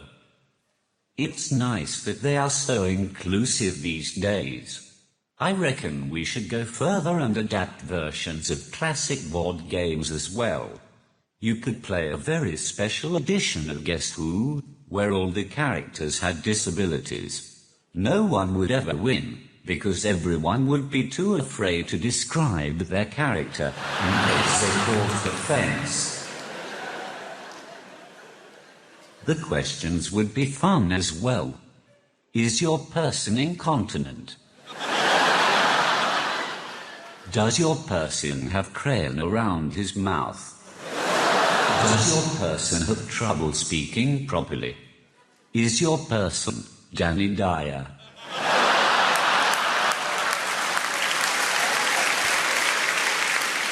You could also have a disabled version of Monopoly, where every space is just free parking.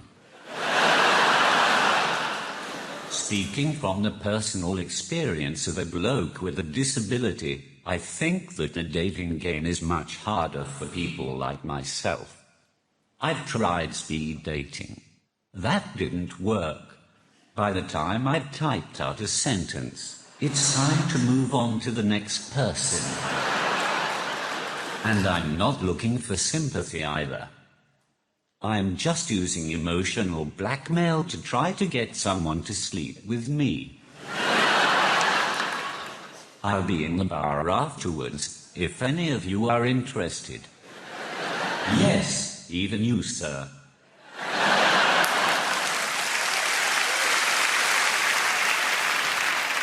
One of the main problems I have with dating is that I find it hard to approach girls in the traditional sense. I don't have the ability to chat up a woman. When I meet a girl, I have to type them up. And that just sounds wrong. You type up your dissertation, you type up your will, and you type up your letter to your grandma. There's nothing sexy about being typed up. Even if there was, when you're typing excitedly to a woman, and accidentally spell something wrong, autocorrect is a ducking nightmare. For example, I once asked a girl if she had a pen I could borrow, so I could write down her number. I didn't expect it to say, "Can I borrow your penis?"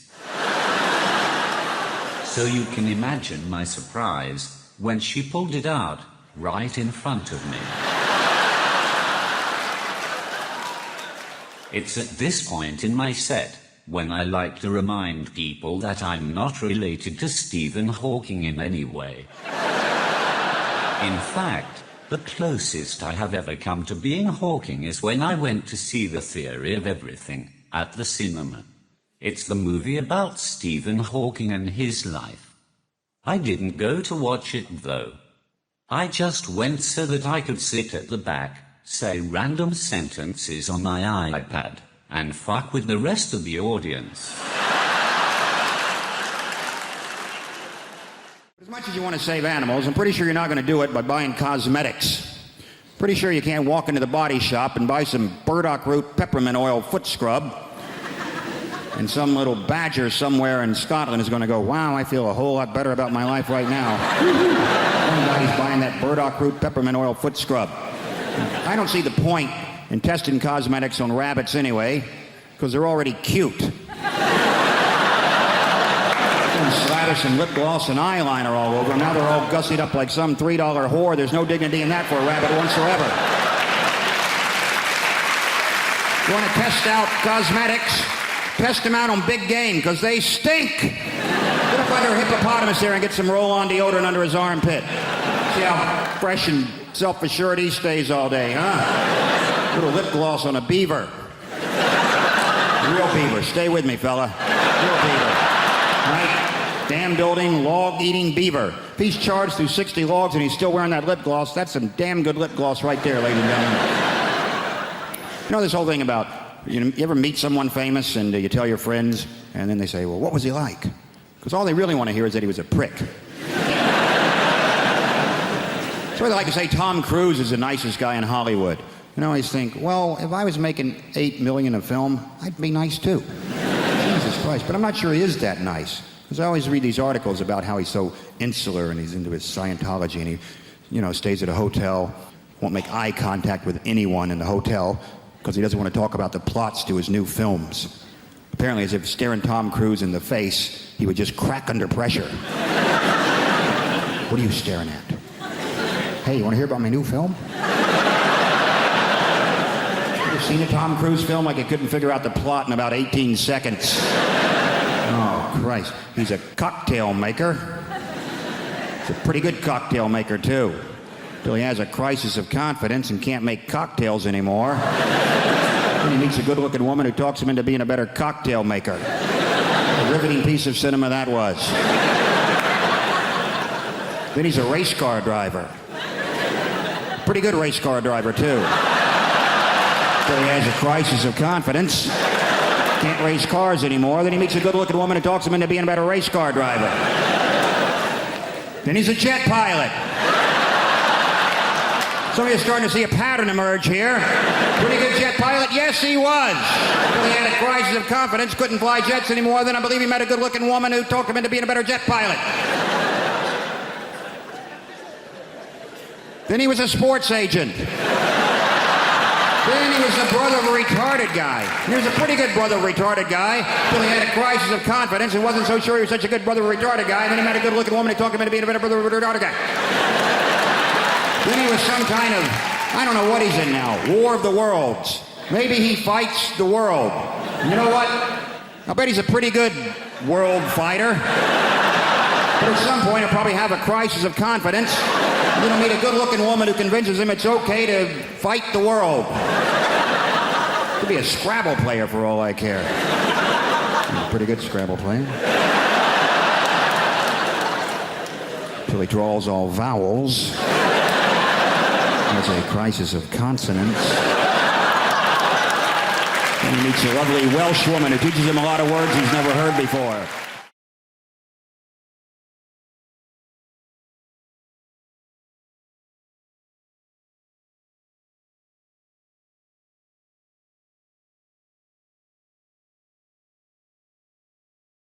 I actually haven't been well recently.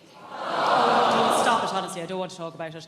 But if you insist. I really haven't, though, so that's why I'm delighted to get here today. I was rushed to A&E recently with terrible abdominal problems. Just hideous pains all up and down my tummy and around my sides. And I was rushed to A&E.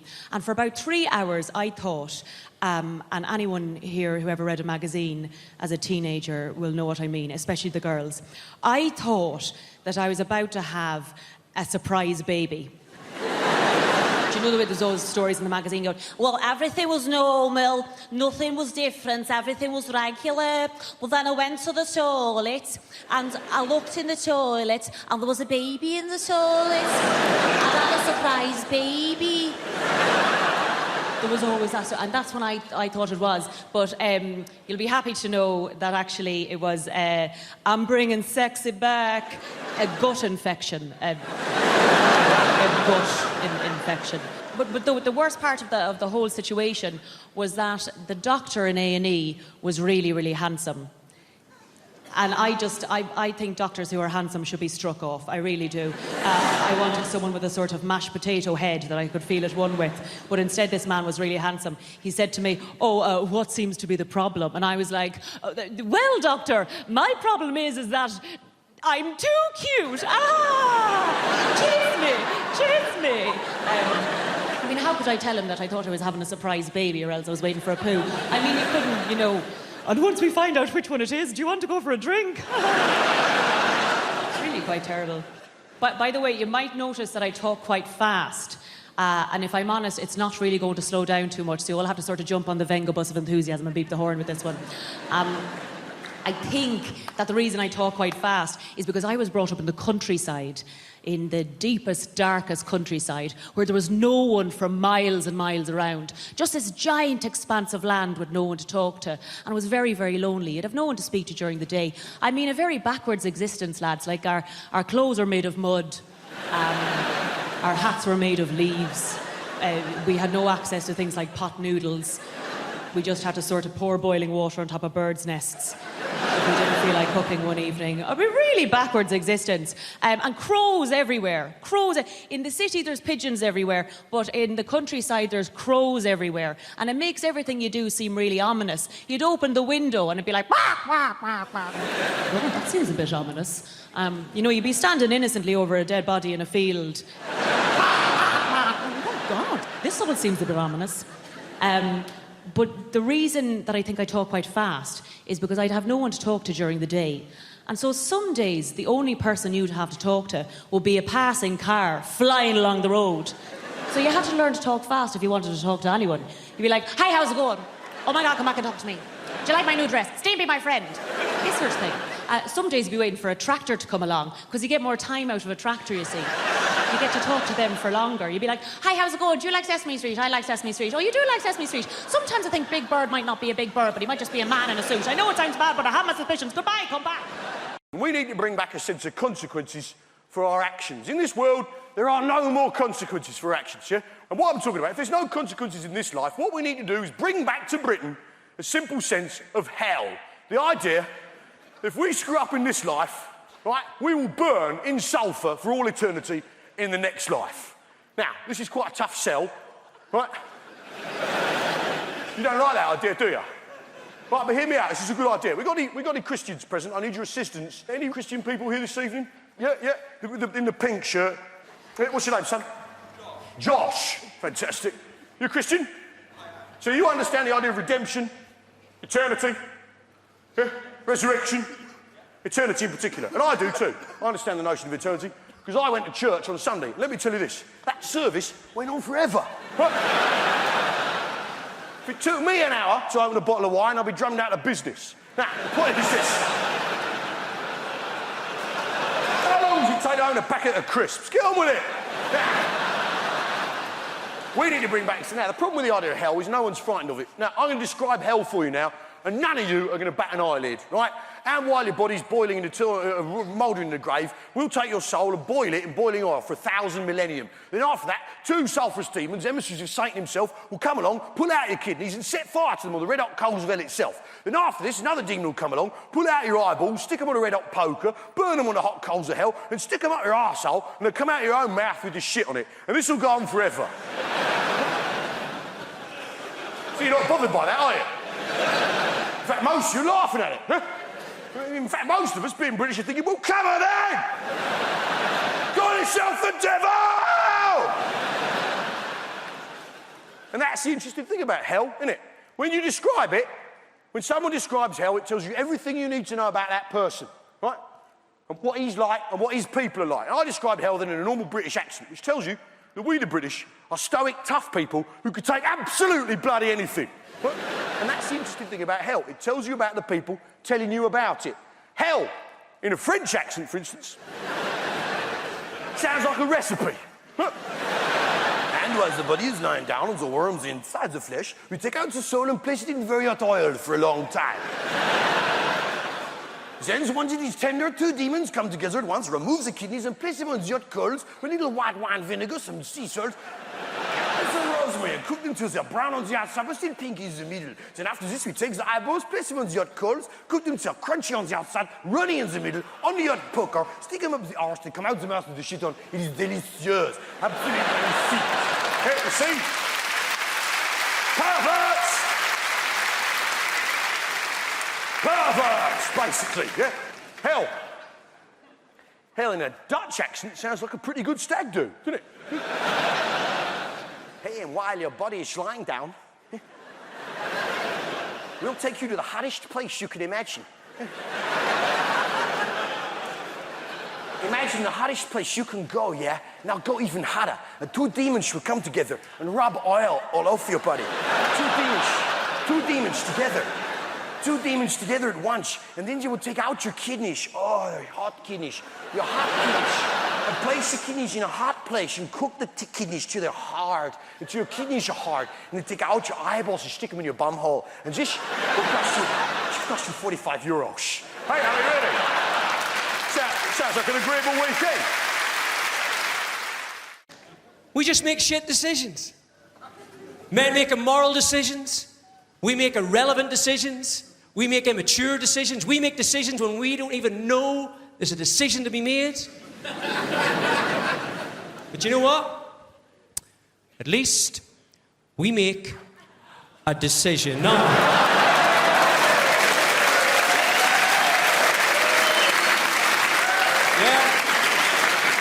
Let's try this one on with the class, will we, eh? Look at all the couples sitting there now. Look, you listen to him. You listen to him. I went to see Patrick Healy the other night. Was he funny? No, but he was true. Is it just me? Am I an indecision magnet? Eh? Honestly, I can get all sorts of women. Can I get a woman who will make a decision? I'm not talking big decisions. I'm not talking should I murder your man, move to Australia. Talking everyday decisions. What do you want to do tonight? No, I don't know. What do you want to do? Well, I don't know. We go for a takeaway, or we could get a movie, or go for a meal. What do you want to do? No, I don't know. What do you want to do? So you go to the restaurant. The sommelier comes over. Would sir like red? Would sir like white? Oh, God, I don't know, maybe the red, but then the red stains my teeth. Maybe the white, but hang on, are you having the fish? Because if you're having the fish, then you should have the white and I'll have a little sip. Oh, I don't know, I really don't, I'm really not sure. Just the red, please, yeah. Save yourself, go for it, I have to live with this, okay?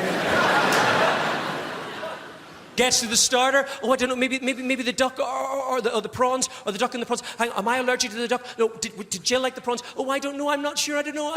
If you were me, what would you have? You by the fucking throat, that's what I have!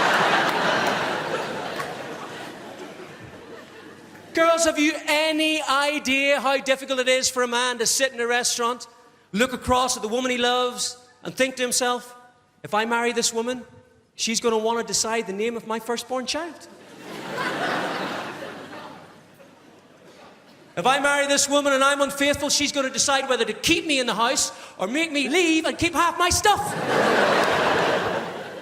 If I'm involved in a terrible accident and I'm on a life support machine, she's going to decide whether to keep me alive or turn me off. And I'm looking at her and she can't even make her mind up between the chocolate cake and the sticky toffee pudding. And do you know the worst thing about this? I'm looking at couples. I'm looking at couples now who women should now be turning to the men and going, oh my God, would I turn it off? Would I keep it on? Would I turn it off? Would I keep it on? And the only thing going through your minds, girls, chocolate cake, toffee pudding. Oh, it's a toughie, Paddy, it's a toughie. Ooh. Is the cake hot? To be honest with you, I'm bisexual, but during lockdown, I'll admit, I was strategically gay. I think that was the only way to go. When dating became such that you had to meet strangers in parks, and also you had to believe the other person when they said they washed their hands. I'm not doing that with men. I also think that ultimately, if you are bi, I don't really know why anybody would be choosing men. Yeah? No offense, it's just that we smell better and you're violent. So...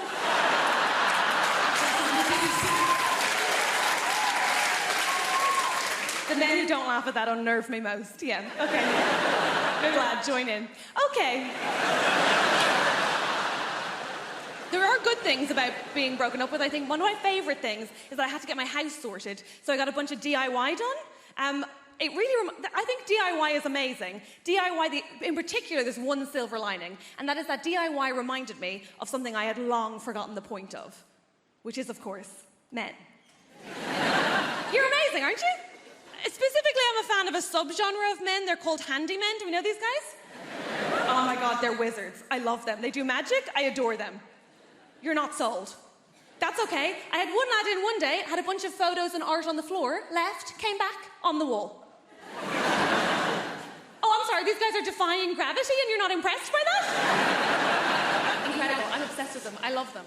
I also had one day where I had two men in, I know, very exciting, and I had a bookcase, right, that needed bolting to the wall. I said, can you bolt that to the wall? They said, yeah, of course we can. I said, cool. Just so you know, even if you bolt it to the wall, the floor is uneven, so it will wobble. They said, no, don't worry about that, sure, we'll just get some extra wood and pop it under it. What? I said, don't worry about that, sure, we'll just get some MDF and pop it under it. What is this witchcraft? Apollo? They did. I was like, I will suck you both off. Obviously, I had to think about it afterwards because head was my first reaction, only my first reaction, I think a normal one. My second one was, of course, to wonder how I am a woman in her 30s who doesn't know how to do any DIY. And I think the obvious answer there is that men are keeping it a secret to remain relevant. And that's not on me, right? But I do know some women can do DIY. I date soft butches, I'm aware. But genuinely, I mainly know because a woman came to my house from British Gas, very modern, and she fixed my boiler, right? And after she was done, she said, okay, that's all done, all sorted. Just before it works, you will need to bleed the radiators. I said, what? She said, oh, for that to work, you're just going to need to bleed the radiators. I said, the butch one left. What are you saying? Sorry? Can't really hear you behind all of my hair. What's happening? She goes, do you want me to show you how to do that? I said, is that allowed? Women in the room, look at me. Come here to me now, focus, right? Did you know that that is just turning a key and waiting for liquid? It is basic hand job stuff, and no one will tell you.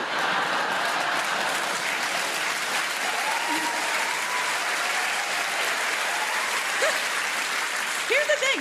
Every man in my life has acted like that as a state secret, right? This man's furious, I'm telling you. You now have all the information you need. You're free, run. My dad bleeds the radiator in such a way that I thought he used his own dick.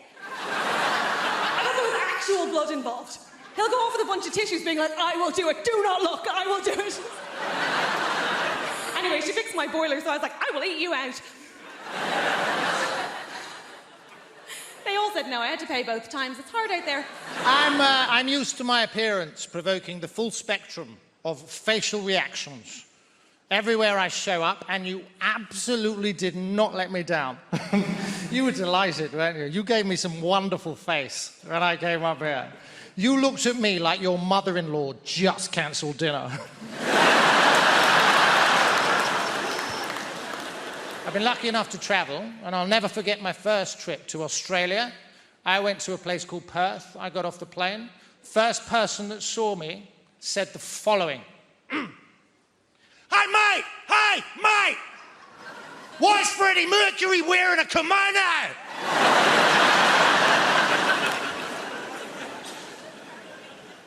Huh. Hey, mate, why is Freddie Mercury wearing a kimono? Now, this man opened the interaction with the words, hey, mate. Our eyes met, right? I was the mate. Case closed. Then he said, why is Freddie Mercury wearing a kimono? I looked around, there was nobody else there. I was persons 1 and 2 in the rhetorical question. I've never met this man, and already, grammatically, I'm on the back foot. I wasn't going to put up with that. You would have been proud of me. You can't show any weakness. I summoned up every ounce of testosterone in my body. And I fired it ocularly at this chap. And I said, I think you'll find that this is a smoking jacket. Yeah, I showed the bugger. There's a lot that's not made sense, though. And one of the things that I still struggle with to this day is how uptight us Brits are. I didn't realise in the UK, how are you is a rhetorical question. How are you is a rhetorical question. If somebody from the UK asks you how you are and you tell them, they would be mortified. Now, there are geographical anomalies, I'm delighted to say. If you ask somebody from Liverpool how they are, they will tell you. 10 times out of 10, and I love them for that. Now, from personal experience, they oscillate wildly between 2 very distinctively different states. The first one is thus. How am I? I'm sound, mate. I'm buzzing. I'm having a belter. Do you know what? Work's sound. Aaron Dawes is sound. Even our Anthony's being sound. Look at the weather, lad. Cracking the flags. I love you, kiddie.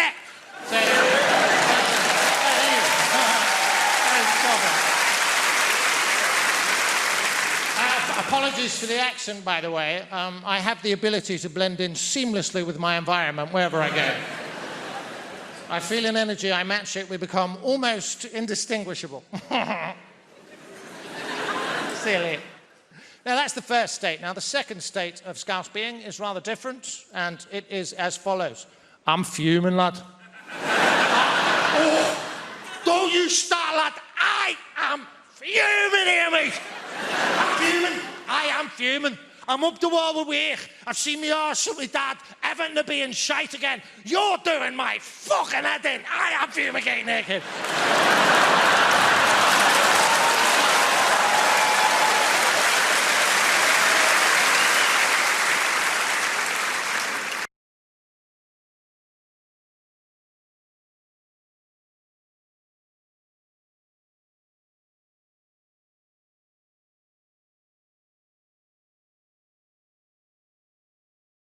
It was lovely the way I was introduced there. It's really nice to be introduced. It's a really nice thing to get used to in a new job when somebody says your name and people clap and cheer. It's lovely. It was a little bit weird at the doctor's the other day. Because nobody clapped.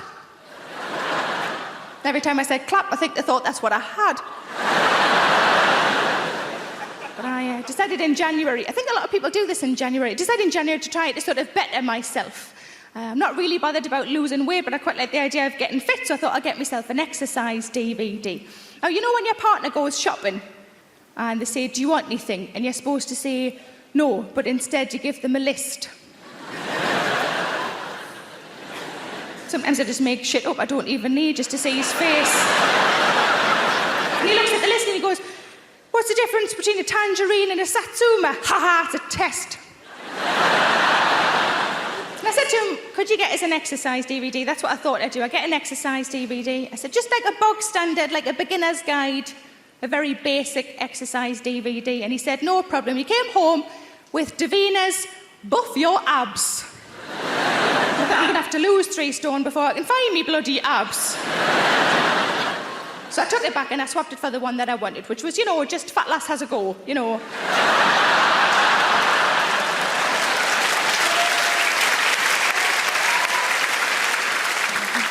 Or the sequel, Fat Lass Tries Again. And I watched the first few minutes, and you know how it's always a celebrity in a trainer, isn't it? Because a celebrity sells the DVDs and the trainer knows what they're doing. And in the first few minutes, they were both laughing at nothing. It was very unnerving. And the trainer said to the celebrity, why don't you tell the viewers at home what weight you were when you started this regime? The celebrity went,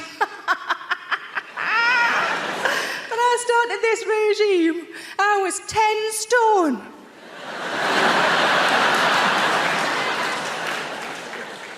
I realised then that I'm aiming for a start weight.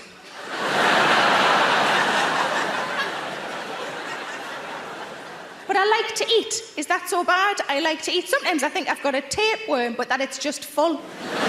A good relationship with me mum. You know, sometimes in comedy you laugh at things because it's familiar, because it's a shared experience. Sometimes you laugh because you're just glad you're not me. See if this has happened to anybody else.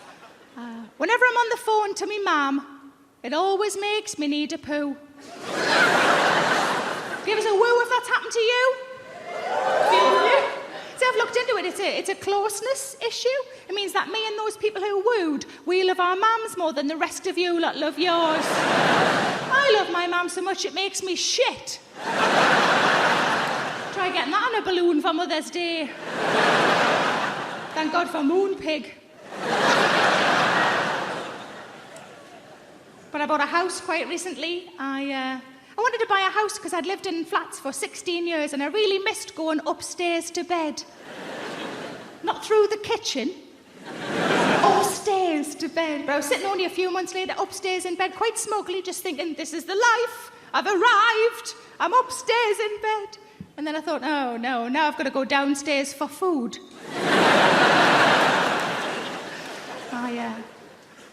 What I really wanted, like my parents have both always lived near a park and I'd always been able to see a tree out of my bedroom window, so that became a priority. When I was house hunting, I wanted to be able to see a tree out of my bedroom window. But it became very clear that I'm not massively suited to country living, having lived in the city centre for so long. I drove along a lovely country lane, and I saw a white marquee tent. And instead of thinking, oh, somebody's having a lovely summer party. I just thought, oh, someone's been murdered.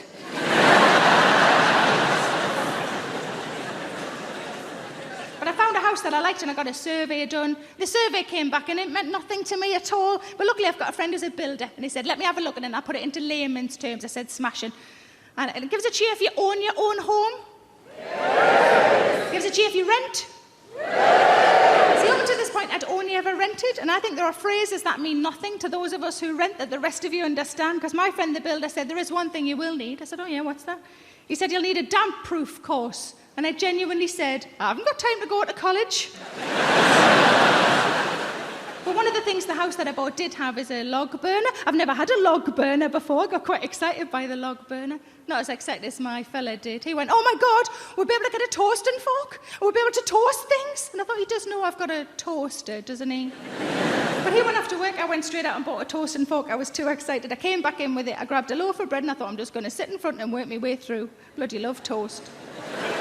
Couldn't get it to work. I rang him and I said, I can't get it to work. He said, how can it not work? It's fire and bread. How can it not work? So I told him what I'd been doing. Turns out I should have had the little door open. Oh, I might as well have been lying slices of bread on top of my radiator. But when I moved, I had bits and bobs of furniture. Not much, but I had some stuff, and I was trying to work out what would best go where. And I said to me fella, God, I wish I had a tape measure. He said, what do you need a tape measure for? I said, I just want to know if that unit will fit in that alcove. He said, well, I'll sort that out for you. I said, have you got a tape measure? He said, no, it's just, I'm good at that sort of thing. I said, what do you mean? He says, just an instinct I've got. And first of all, I thought, rubbish. And then I thought, let's have a look. And I thought, this is quite a manly thing to be able to do. If you can do this, maybe we'll see what else slots where. So I said, go on, then do it. And this is what he did. It went exactly like this.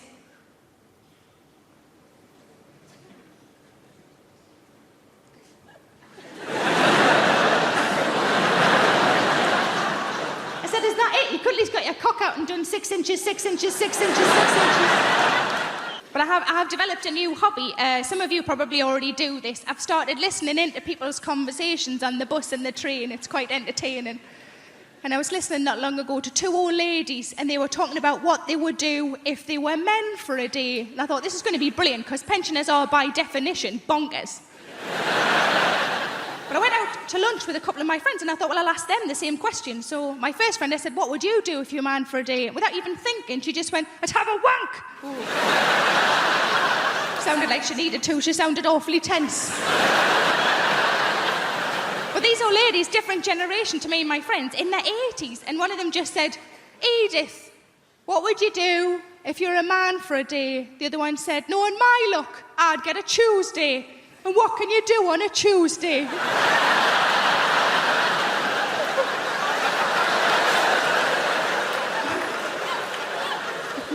My second friend, I said, what would you do if you're a man for a day? She just said, I just do everything. And I thought she meant like in a sexual way. And I said, is that what you mean? Like you just do everything? And I said, is that what you mean? She went, no, just all the little jobs round the house. But I've been trying to go on a diet. I'm not really very successful. But I find that whenever I go shopping and I can't get into things, you know, when you try clothes on and you're the size you weren't expecting to be, I just come home and I put on a song, and the song is Big Girls Don't Cry. You know the song? There's a couple of versions of it. Big girls don't cry. Such a load of rubbish, that, isn't it? Big girls don't cry. Yeah, they do. Cry because they're fat, cry because they can't get a boyfriend, and they cry because there's no trifle left. But I was on holiday in Spain last year, and I'm bragging, I know, and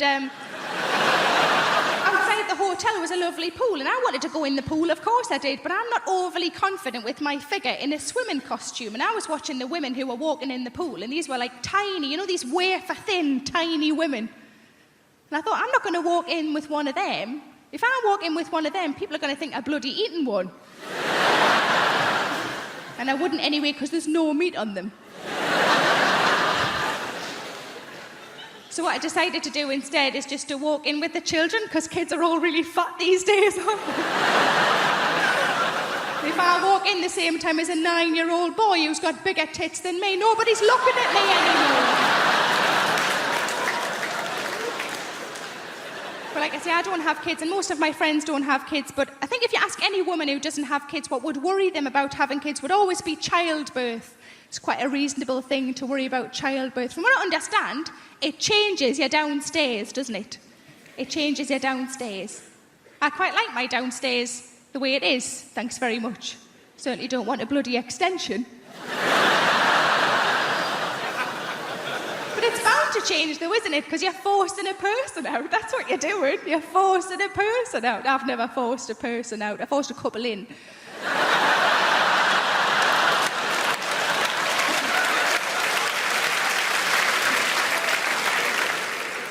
With a shoehorn.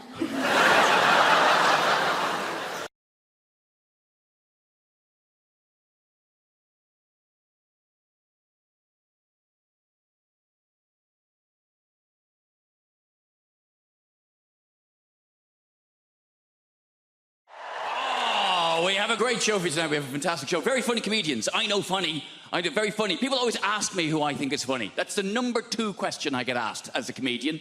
The number 1 question I get asked as a comedian is, have you ever died? As soon as you tell someone you're a comedian, first thing they want to know, oh, you ever died? Oh, what's it like when no one laughs? Oh, tell us about the worst gig you've ever had in your life.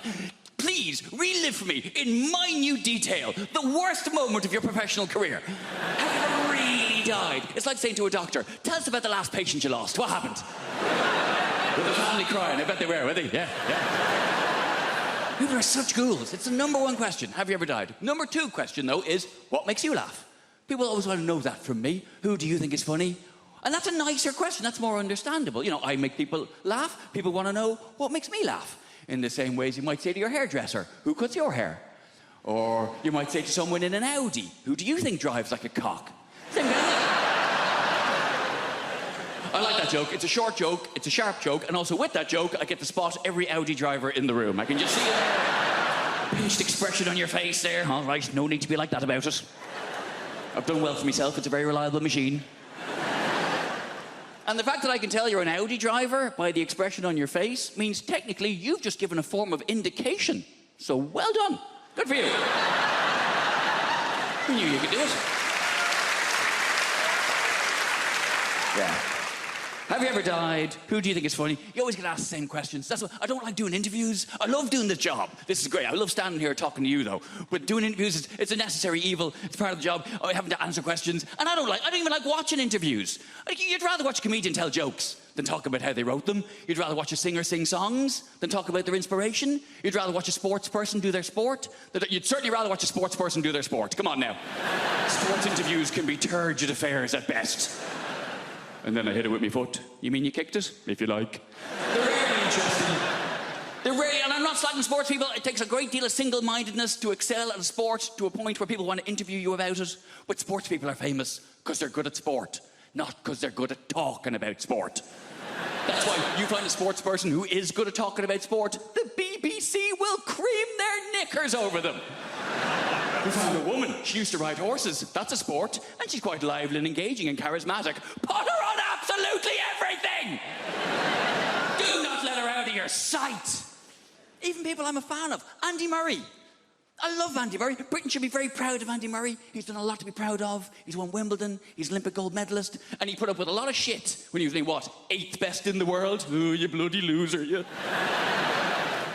He's done a lot to be proud of. He's won Wimbledon, he's Olympic gold medalist, he's magnanimous in victory, he's humble in defeat. And he's a big comedy fan. He's been to see me live, I've met him, lovely bloke. But Jesus Christ. I have not listened to him drone on one more time about how he won, stroke lost another tennis match. I can't do it. Well, then I hit it to him, and he hit it back to me, and I'm very good at tennis, but he is also very good at tennis. Some days I'm better at tennis than he is, but I think what's happened today was he was slightly better at tennis than I am, and that's maybe why he won the game of the tennis. Oh, for God's sake, man! I'm not very sporty, you can probably tell. I like hill walking. Doesn't really count as a sport. I like hill walking and camping. Proper camping, though. None of your glamping bullshit. Glamping. Derivation of the words glamorous and camping, where you stay in a yurt, which is more expensive than a hotel. What is wrong with you? A lot of people don't realise yurt is a derivation of the words yura and twat. A lot of people don't realise that. list of pros and cons? Because I've been spending a lot of time in brothels and prisons. Made a list of pros and cons, always good, give you a bit of balance, Con, complete loss of all feelings of hope and possibility. That doesn't sound very good, does it? It doesn't sound much fun, does it? Pro, increased plug socket access. Bang, 1-all. I say increased, it's actually total plug socket access. I've got 32 plug sockets in my house. Each and every one of them is now under my sole domain. Con, all experiences that formed the basis of my happiness and sense of self-worth are now destroyed by grief. Downer. A bit of a downer, isn't it? Pro, less recycling.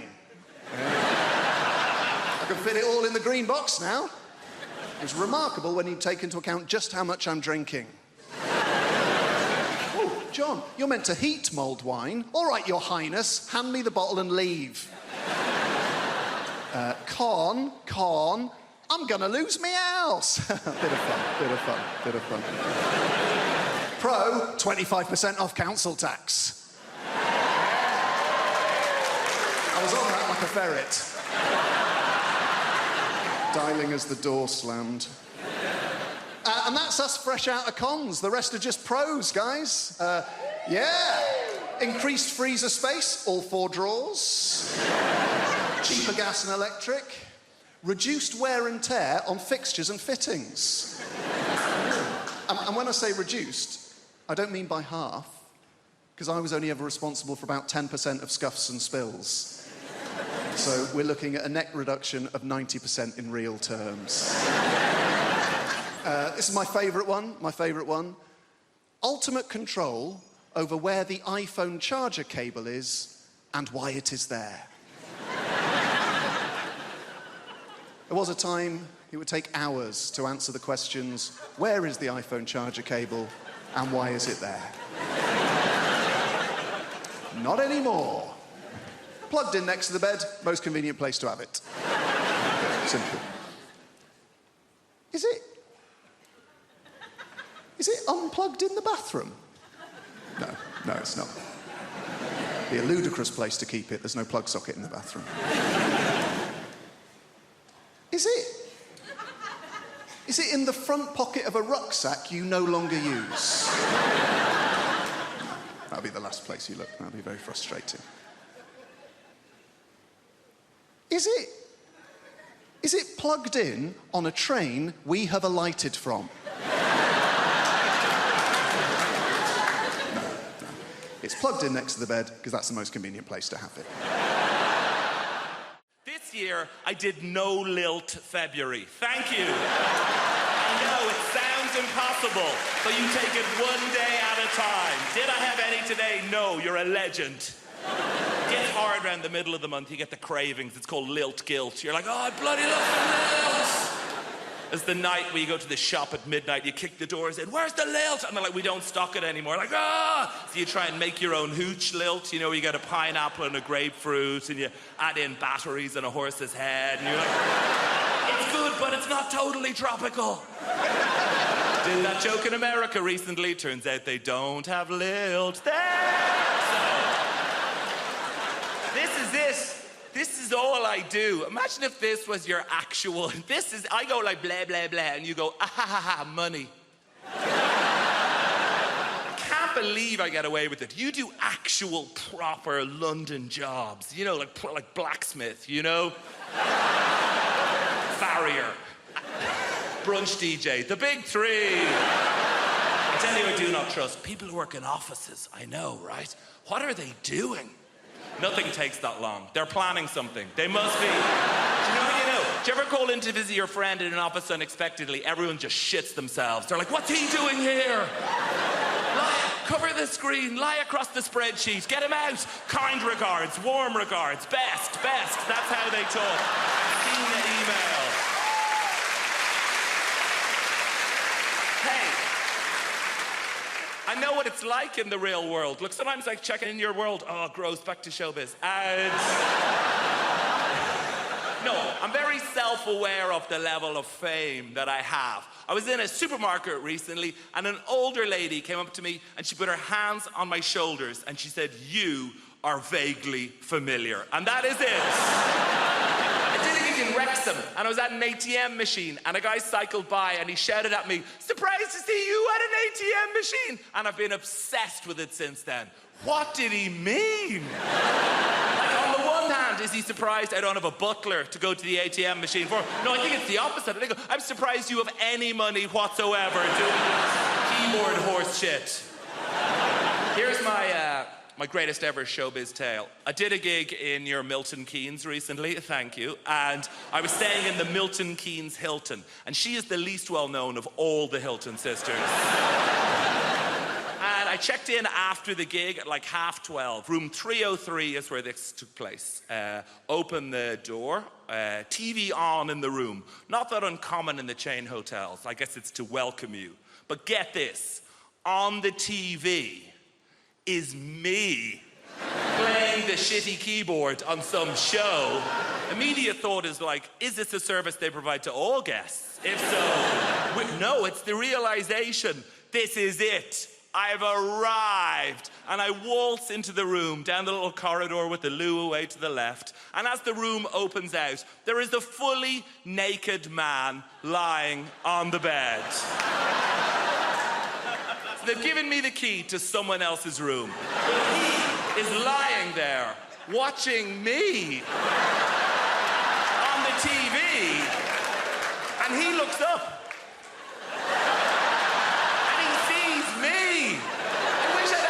To think of something smart. What I say is like, "Oh shit, sorry about it." I could have said anything and I'd be a legend. I could have been like, "Oh, you enjoying this? Ah, no boner," and just walked out of it.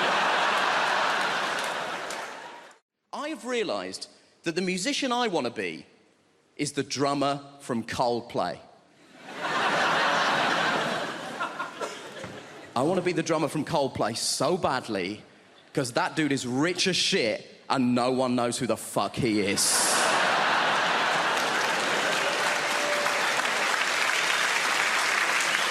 No one knows who the drummer from Coldplay is. He could be here and no one would know. It could be you, it could be you, it could be you. I'm not sure it's an Indian woman, but it could be. We don't know. I'm obsessed with the idea that this guy has the best life in the world. And I was telling my friend about this, and she tried to tell me something that she was trying to portray as a bad thing. Apparently, he loves Game of Thrones, so he said to HBO, "Can I be in Game of Thrones?" And they were like, "Yeah, man, you're the drummer from Coldplay. You can do literally anything you want. We'll restart The Sopranos if that's something that will make you happy, right?" Now, he is in Game of Thrones. Confession time, I don't watch Game of Thrones, but even I know the Red Wedding is an important episode of Game of Thrones, right? He is in the Red Wedding. Guess what he is doing in the Red Wedding? He is the drummer in the wedding band. That is the extent to which this guy's anonymity is a borderline superpower. He is in the most famous episode of one of the most popular television shows in the world, doing the thing he is famous for, and no one noticed.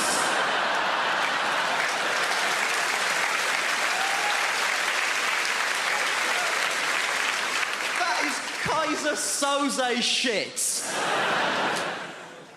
And my friend was telling me that she read a supposedly embarrassing story that one of the actors told. One of the actors said that when they were shooting the Red Wedding, he was making small talk with the extras, and he got round to the drummer from Coldplay and said, "Are you a full-time extra?"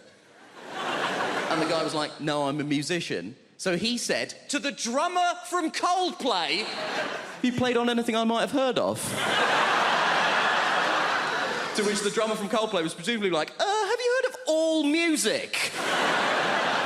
Because I'm basically the drummer on All Music. And my friend tried to tell me this like this was a sad thing. She was like, "Oh, this guy's in Coldplay, but no one knows that he's in Coldplay. Isn't that sad?" No, because the problem with being in Coldplay is that people hate Coldplay.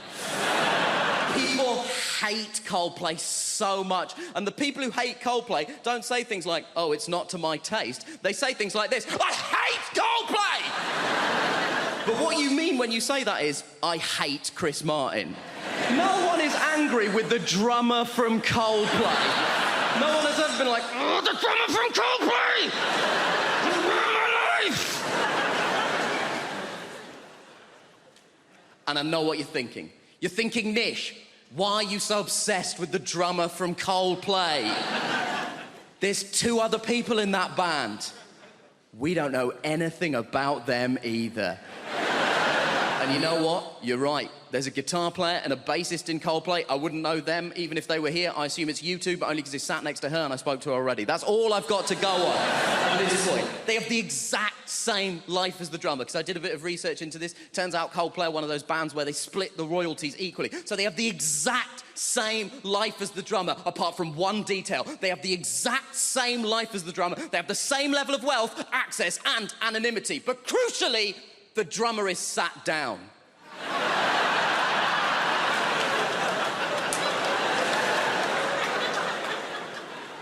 And that is the dream.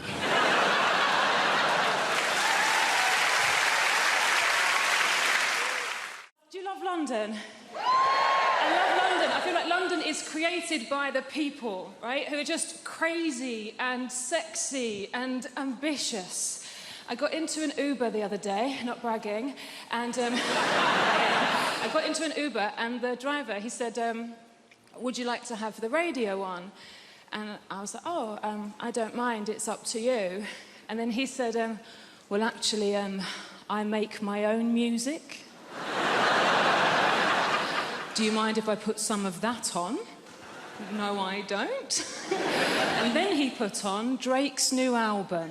I wonder how often it works. I wonder how often there's a middle-aged white woman thinking, oh, well, he looks like Aladdin and he sounds like confidence personified. Pull over and jump in the back, Nikolai. I'm having a good life. I have recently started doing yoga, which is just change. Yes, woo for the yoga over there. Are you a team? Come to... I'm new to it. I love it. Yoga has changed my life. It's brilliant. Yoga is my new drug. My old drug was drugs. Which I'm not going to say anything positive about because it would be incredibly irresponsible. I'm not going to say anything positive about drug taking. What I will say is I didn't take MDMA until I was 32, and it was such a relief to know I could be happy. Just see the equipment's broken. But yoga is nearly as good, and there's no downsides. It's given me a whole new language. My favourite new word is namaste. Yeah, it's a very old word, it's very sacred, and it means the yoga has finished now. And then you're allowed to leave. I think that the key to being happy as you get older is self-acceptance. Like, I have to accept things about myself now. Like, I'm 36, I thought I would have children by now, and I don't. In an ideal world, what I wanted to self-fertilise. I wanted to have children that were exactly my genetics so that I could show them to my parents and go, see, it was my childhood, they're fine. Science can't do that yet. And then I had a crazy day last month where I just thought, I'm just going to buy some sperm. I'm just going to buy some sperm off the internet. I've got a good job. I'm just going to buy some sperm. Guys, sperm is so much more expensive than I thought it was going to be. It is tens of thousands of pounds. We are all wasting a valuable resource. 17-year-old me would have been a millionaire if I'd learned how to catch it and chuck it in the freezer. So expensive. It's a shock. I do think self-acceptance is the key. Like, there's things about myself I don't like, but I just have to accept now that they're not going to change. This is who I am. Like, so for instance, I don't like art. I think art is rubbish. I think lots of people think art is rubbish, but we're too worried of looking stupid, so we go along with it. I think that the worst art form is theatre. Right, okay, I can sense how unpopular this opinion is. Hear me out. I think theatre is diabolical. Look, I do, look, and also, I'm aware, if you are a performer of some kind, if you're an actor, look, please don't be offended. I don't mean being in the play. Obviously, if you're the person in the play that gets to put a wig on and walk up and down and move your arms and project your voice, saying things like, I think you'll find you're contradicting yourself, Alan. Fun. Having to watch it. Dear Christ. I can't concentrate. I can't lose myself in the story. I know that it's not real because I'm surrounded by people eating crisps. And they don't let you look at your phone. So all you're thinking is, well, how long has it been?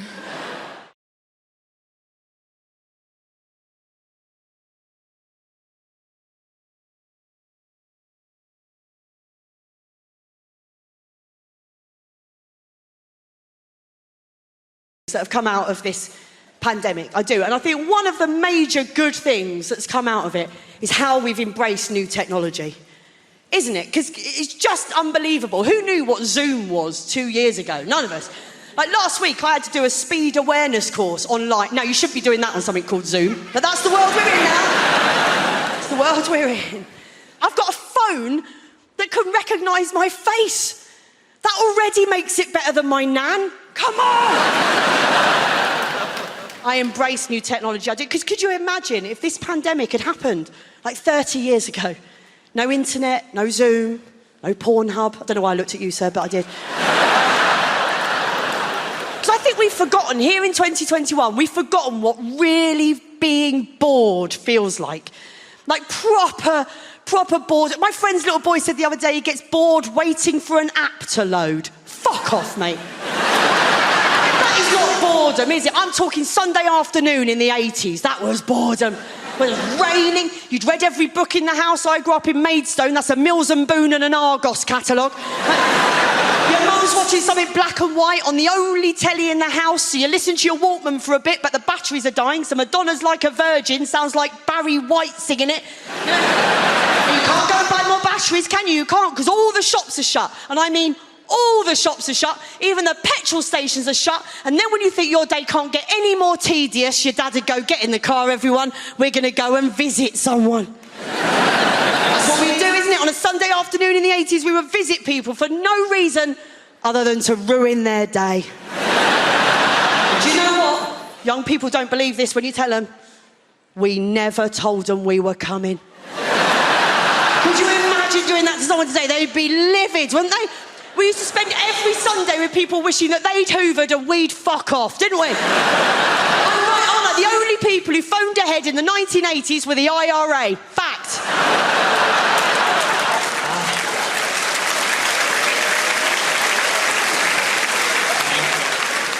I wouldn't be a teenager now, though, would you? I wouldn't be a teenager now. When I think of the things I did when I was a teenager, the thought of that being on the internet forever, it makes me feel physically sick. It does. The way they have to communicate with each other is something I just can't understand. You know, sexting. I couldn't write a sext. I don't know what to put in a birthday card. When I was a teenager, if I wanted to leave a sexy message for a boy, I'd have to ring his landline and leave a message with his mum. You're into what, dear? All over your what? Different times, isn't it? Different times. There was a boy I fancied at school. I couldn't text him to write him a note, stick it in his school bag. And I'd make him a mixtape. Write him a poem. That's all we had, didn't we? I genuinely think a 14-year-old girl today, she would be more freaked out if you sent her a poem than if you sent her a picture of your knob. Poem would freak her out more. She'd be with her friends going, I mean, it was like a song, but it wasn't a song. And there was no cock in it.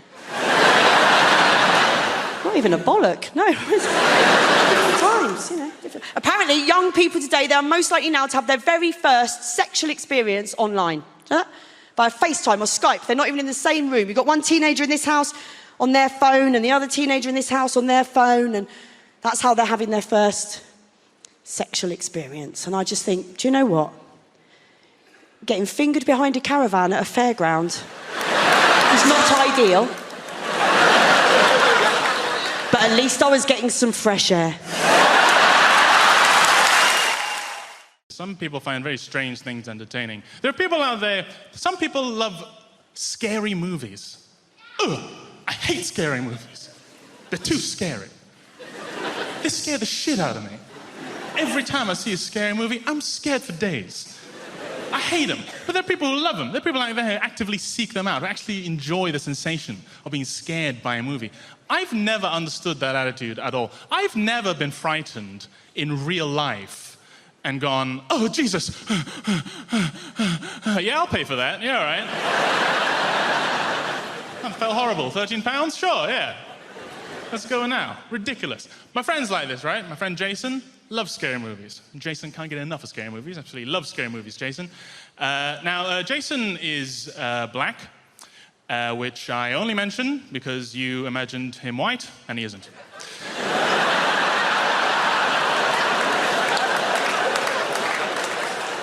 That's it. His race is not relevant to the joke. I just don't see why he should have the wrong picture.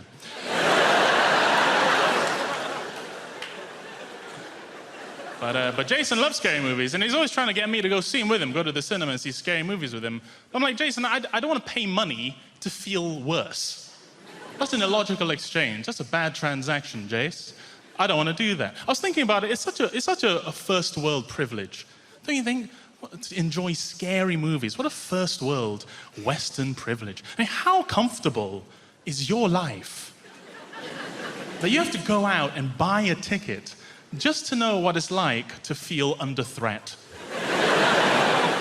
You know, no one in the Democratic Republic of Congo saw The Grudge, you know? They don't need that shit. They got real life stuff to deal with. I guess it's a masochism, right, to enjoy a scary movie. A masochism to derive a pleasure from a pain. And I understand masochism, I have to say I do, because I love spicy food. I love spicy food. It hurts me, I'm a little Asian god, but I love it. And if you think about it, spicy food is actually a lot like scary movies, you know? If it's good, you feel alive. If it's really good, you shit yourself. What else about me? I'm 26. I'm 20 goddamn 6. People often think I'm older, because although I am 26, I look terrible. I look gross and old, I guess. Mothers, lock up yourselves. Old wangs on the prowl. He gonna get you. I'm a bit fat, I suppose. I don't look great. I'm a bit fat. I don't struggle with my weight. People my shape and size often say they struggle with their weight. They're always very sad. Oh, I struggle with my weight. Oh. I don't struggle with my weight. Struggle implies that I fought back at some point. I didn't. I helped. I was very much an accomplice to my weight. I was no barrier of entry to my weight. My weight knocked at the door and said, "Can I come in?" And I said, "Can I keep playing video games and touching myself?" And my weight said, "Yeah." "Oh, come in!" Take off your shoes, though. Chinese house.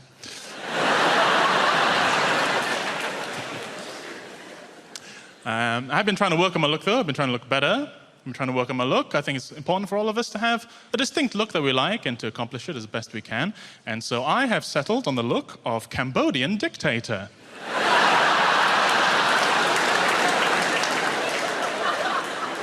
It's a pretty strong look. It's been getting me a lot of respect recently.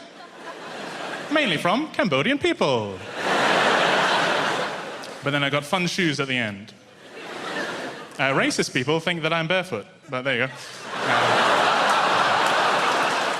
I think we've got a problem. I think we're using the word Muslim far too quickly to describe people doing atrocities when they don't represent Muslims any more than I do. And I think we should be using a more accurate word for those people, which I'm going to argue is knobhead. It's a political rally now, don't worry. Could be levels of knobhead. No, I don't have a problem with Muslims in Birmingham at all. Happy to have them. I think they add to our city and to our culture. I think the big problem we have in Birmingham, it's happening around the country, actually. We have a lot of artisan coffee shops. You know... It was actually quite romantic how me and my boyfriend met. It was through a friend in a park.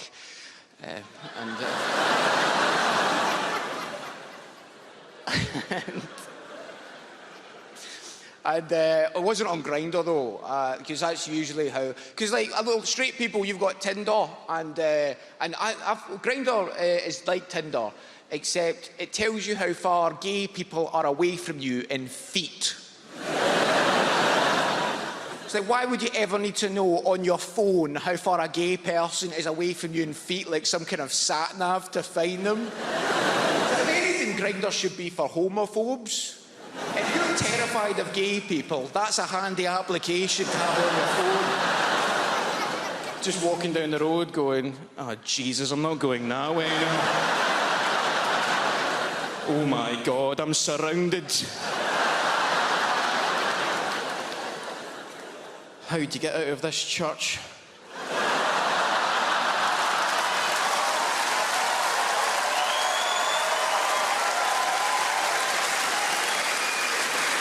Very much. Did you have the thing, by the way? Did you have the thing of during lockdown, your brain would be remembering cringy stories from your past that you'd forgot about happening, but for some reason your brain was like a sibling waking you up at 4 o'clock in the morning, going, "Oh, I know it's 4 o'clock in the morning and you're trying to sleep, but do you remember when you shat yourself?"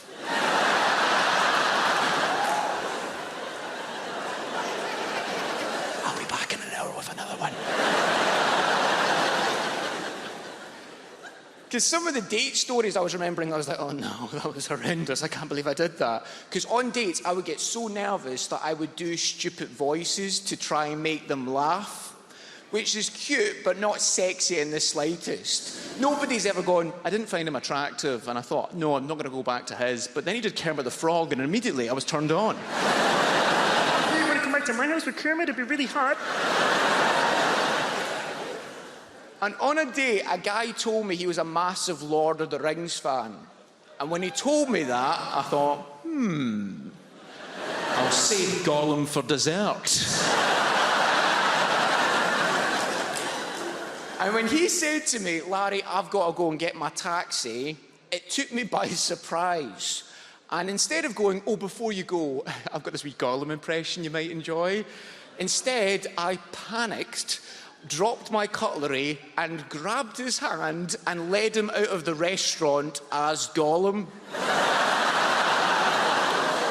So the last thing he can remember of me, and everyone else in the restaurant can remember of me, is me going, come with me, master. Stupid fat hobbit needs to go and get a taxi. Oh, but no, we don't want master to leave us. Precious master, don't abandon your Smeagol. And halfway through doing it, I became more self-aware. And I looked up at him and I thought, he's not finding this funny at all. But I thought, it's going to be weirder if I stop halfway through. Because if anything, that's more creepy, going, master, please don't leave me, no. Nice meeting you, man. Let's do this again sometime.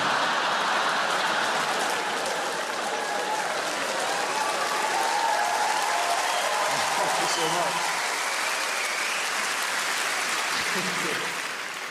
I love football. I love almost everything about football. There's one thing I don't like, and that is the sexism. Like, obviously, that's a little bit difficult. Because there's still a certain type of bloke that seems to think that, like, I can't know as much about football as he can, right? It's like he doesn't think I've got time to both watch Match of the Day and buy sanitary products. But the key thing about that is you stockpile in the summer.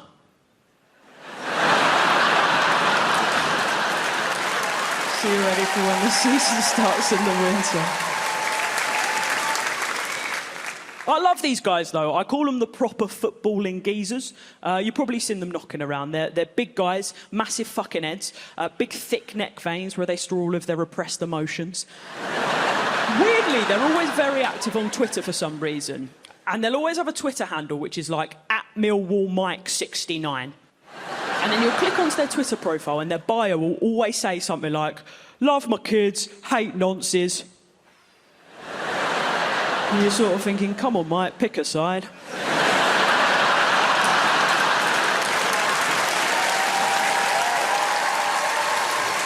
I love these guys, though, because they've recently found me on social media. And what they love doing is they love doing sassy little snarky comments underneath my stand-up videos.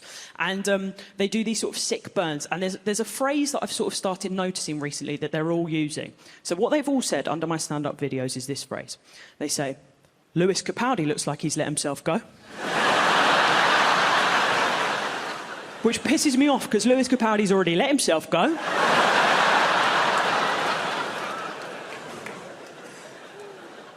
I think what they're trying to do by comparing me to a plus-sized man is to imply that I'm ugly. It doesn't bother me as an insult. Honestly, it doesn't bother me as an insult. I know that I'm ugly. Not in a self-deprecating way, just in the way that all British people are ugly. Do you know this? You are absolutely vile. I'm sorry if you don't know this, you're absolutely vile, OK? And I didn't know this until recently when I started travelling outside of the UK in the last couple of years. Everything they say about us is true. Okay? But it's not your fault. The reason that we're ugly is because, and I'm specifically talking about white British people here, I don't want to draw anyone else into our ugly mess. The reason that we're ugly is because back in the day, the Vikings came over, stole all of our hot women, took them back to mainland Europe, which is why everyone in Sweden is smoking hot, and we look like someone put a wig on some Billy Bear ham.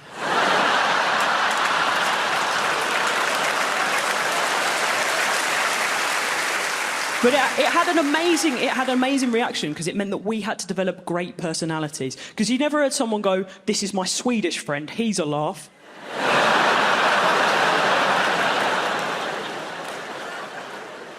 So I would say that I'm British hot, which is ugly but a hoot. So I love football, as I say, and I kind of get these blokes that are a bit toxic, because football makes me toxic too. I do worry about my toxicity, though. Like, I've got a girlfriend now, and I don't let her watch me watch the football, because she saw me watch the football once, it almost ruined our relationship before it had even started. So what happened was, she came into the living room, she said to me, "Chloe, why are you laughing?" And I had to explain that Chelsea had just gone 3-2 down, and the camera had panned to a crying child. I've got 6 kids, can you believe that? No, 3 of them born in the same month. I mean it, from the bottom of my heart. And I will explain myself so I don't seem like a man whore to you guys. The 3 of them are all of the same lady. They are different ages, but they're all born in the same month. That baffled me for years. How do you get 3 kids, same lady, different ages, same month? People, I had to take a calendar and work this one out. I did. I had to count 9 months back from their birthday. Turns out it's my frickin' birthday.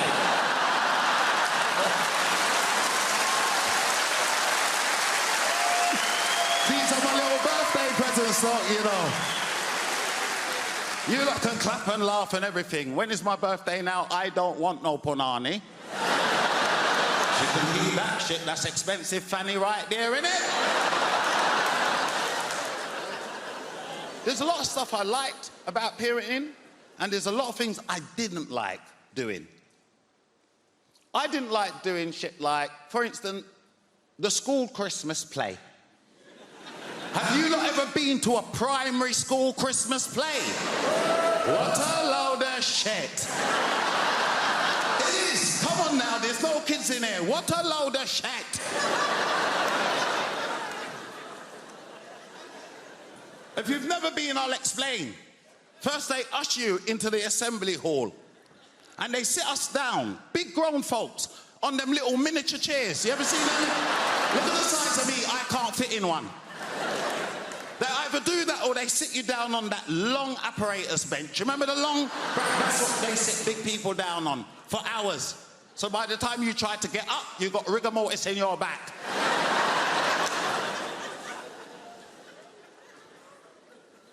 Not comfortable.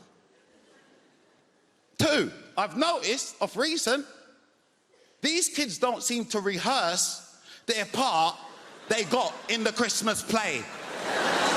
Do you remember when we were younger? Everybody wanted a part in the Christmas play. Whether it was the top part or you could be a tree. It didn't matter. You was gonna play the best tree ever. You'd be in the front room like a dickhead for hours swaying. Asking Mum, how does that look? How does it look, Mum? How does it look? But we practice. And then they start singing. Fucking horrendous. It is. I don't care what you gotta say. It's horrendous. They're out of tune and everything. You think, what kind of production is this? Worst part about it, your child always try to look out for you, don't they? to try to give you a little wave. My children always do that. Look out for me to wave at me like I freaking know them. You know what I mean? You're your mother's child today, boy. That's like that, innit? This embarrassment. Mums, you lot love it. You lot video it all the time. That's like, don't send me that bollocks. Send it to your mum and your sisters.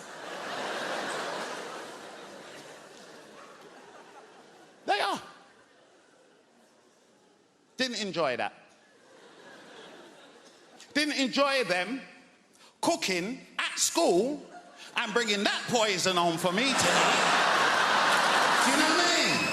I know, it's poison. Don't eat from these kids. They are looking early inheritance. Don't eat from them. Don't eat from them.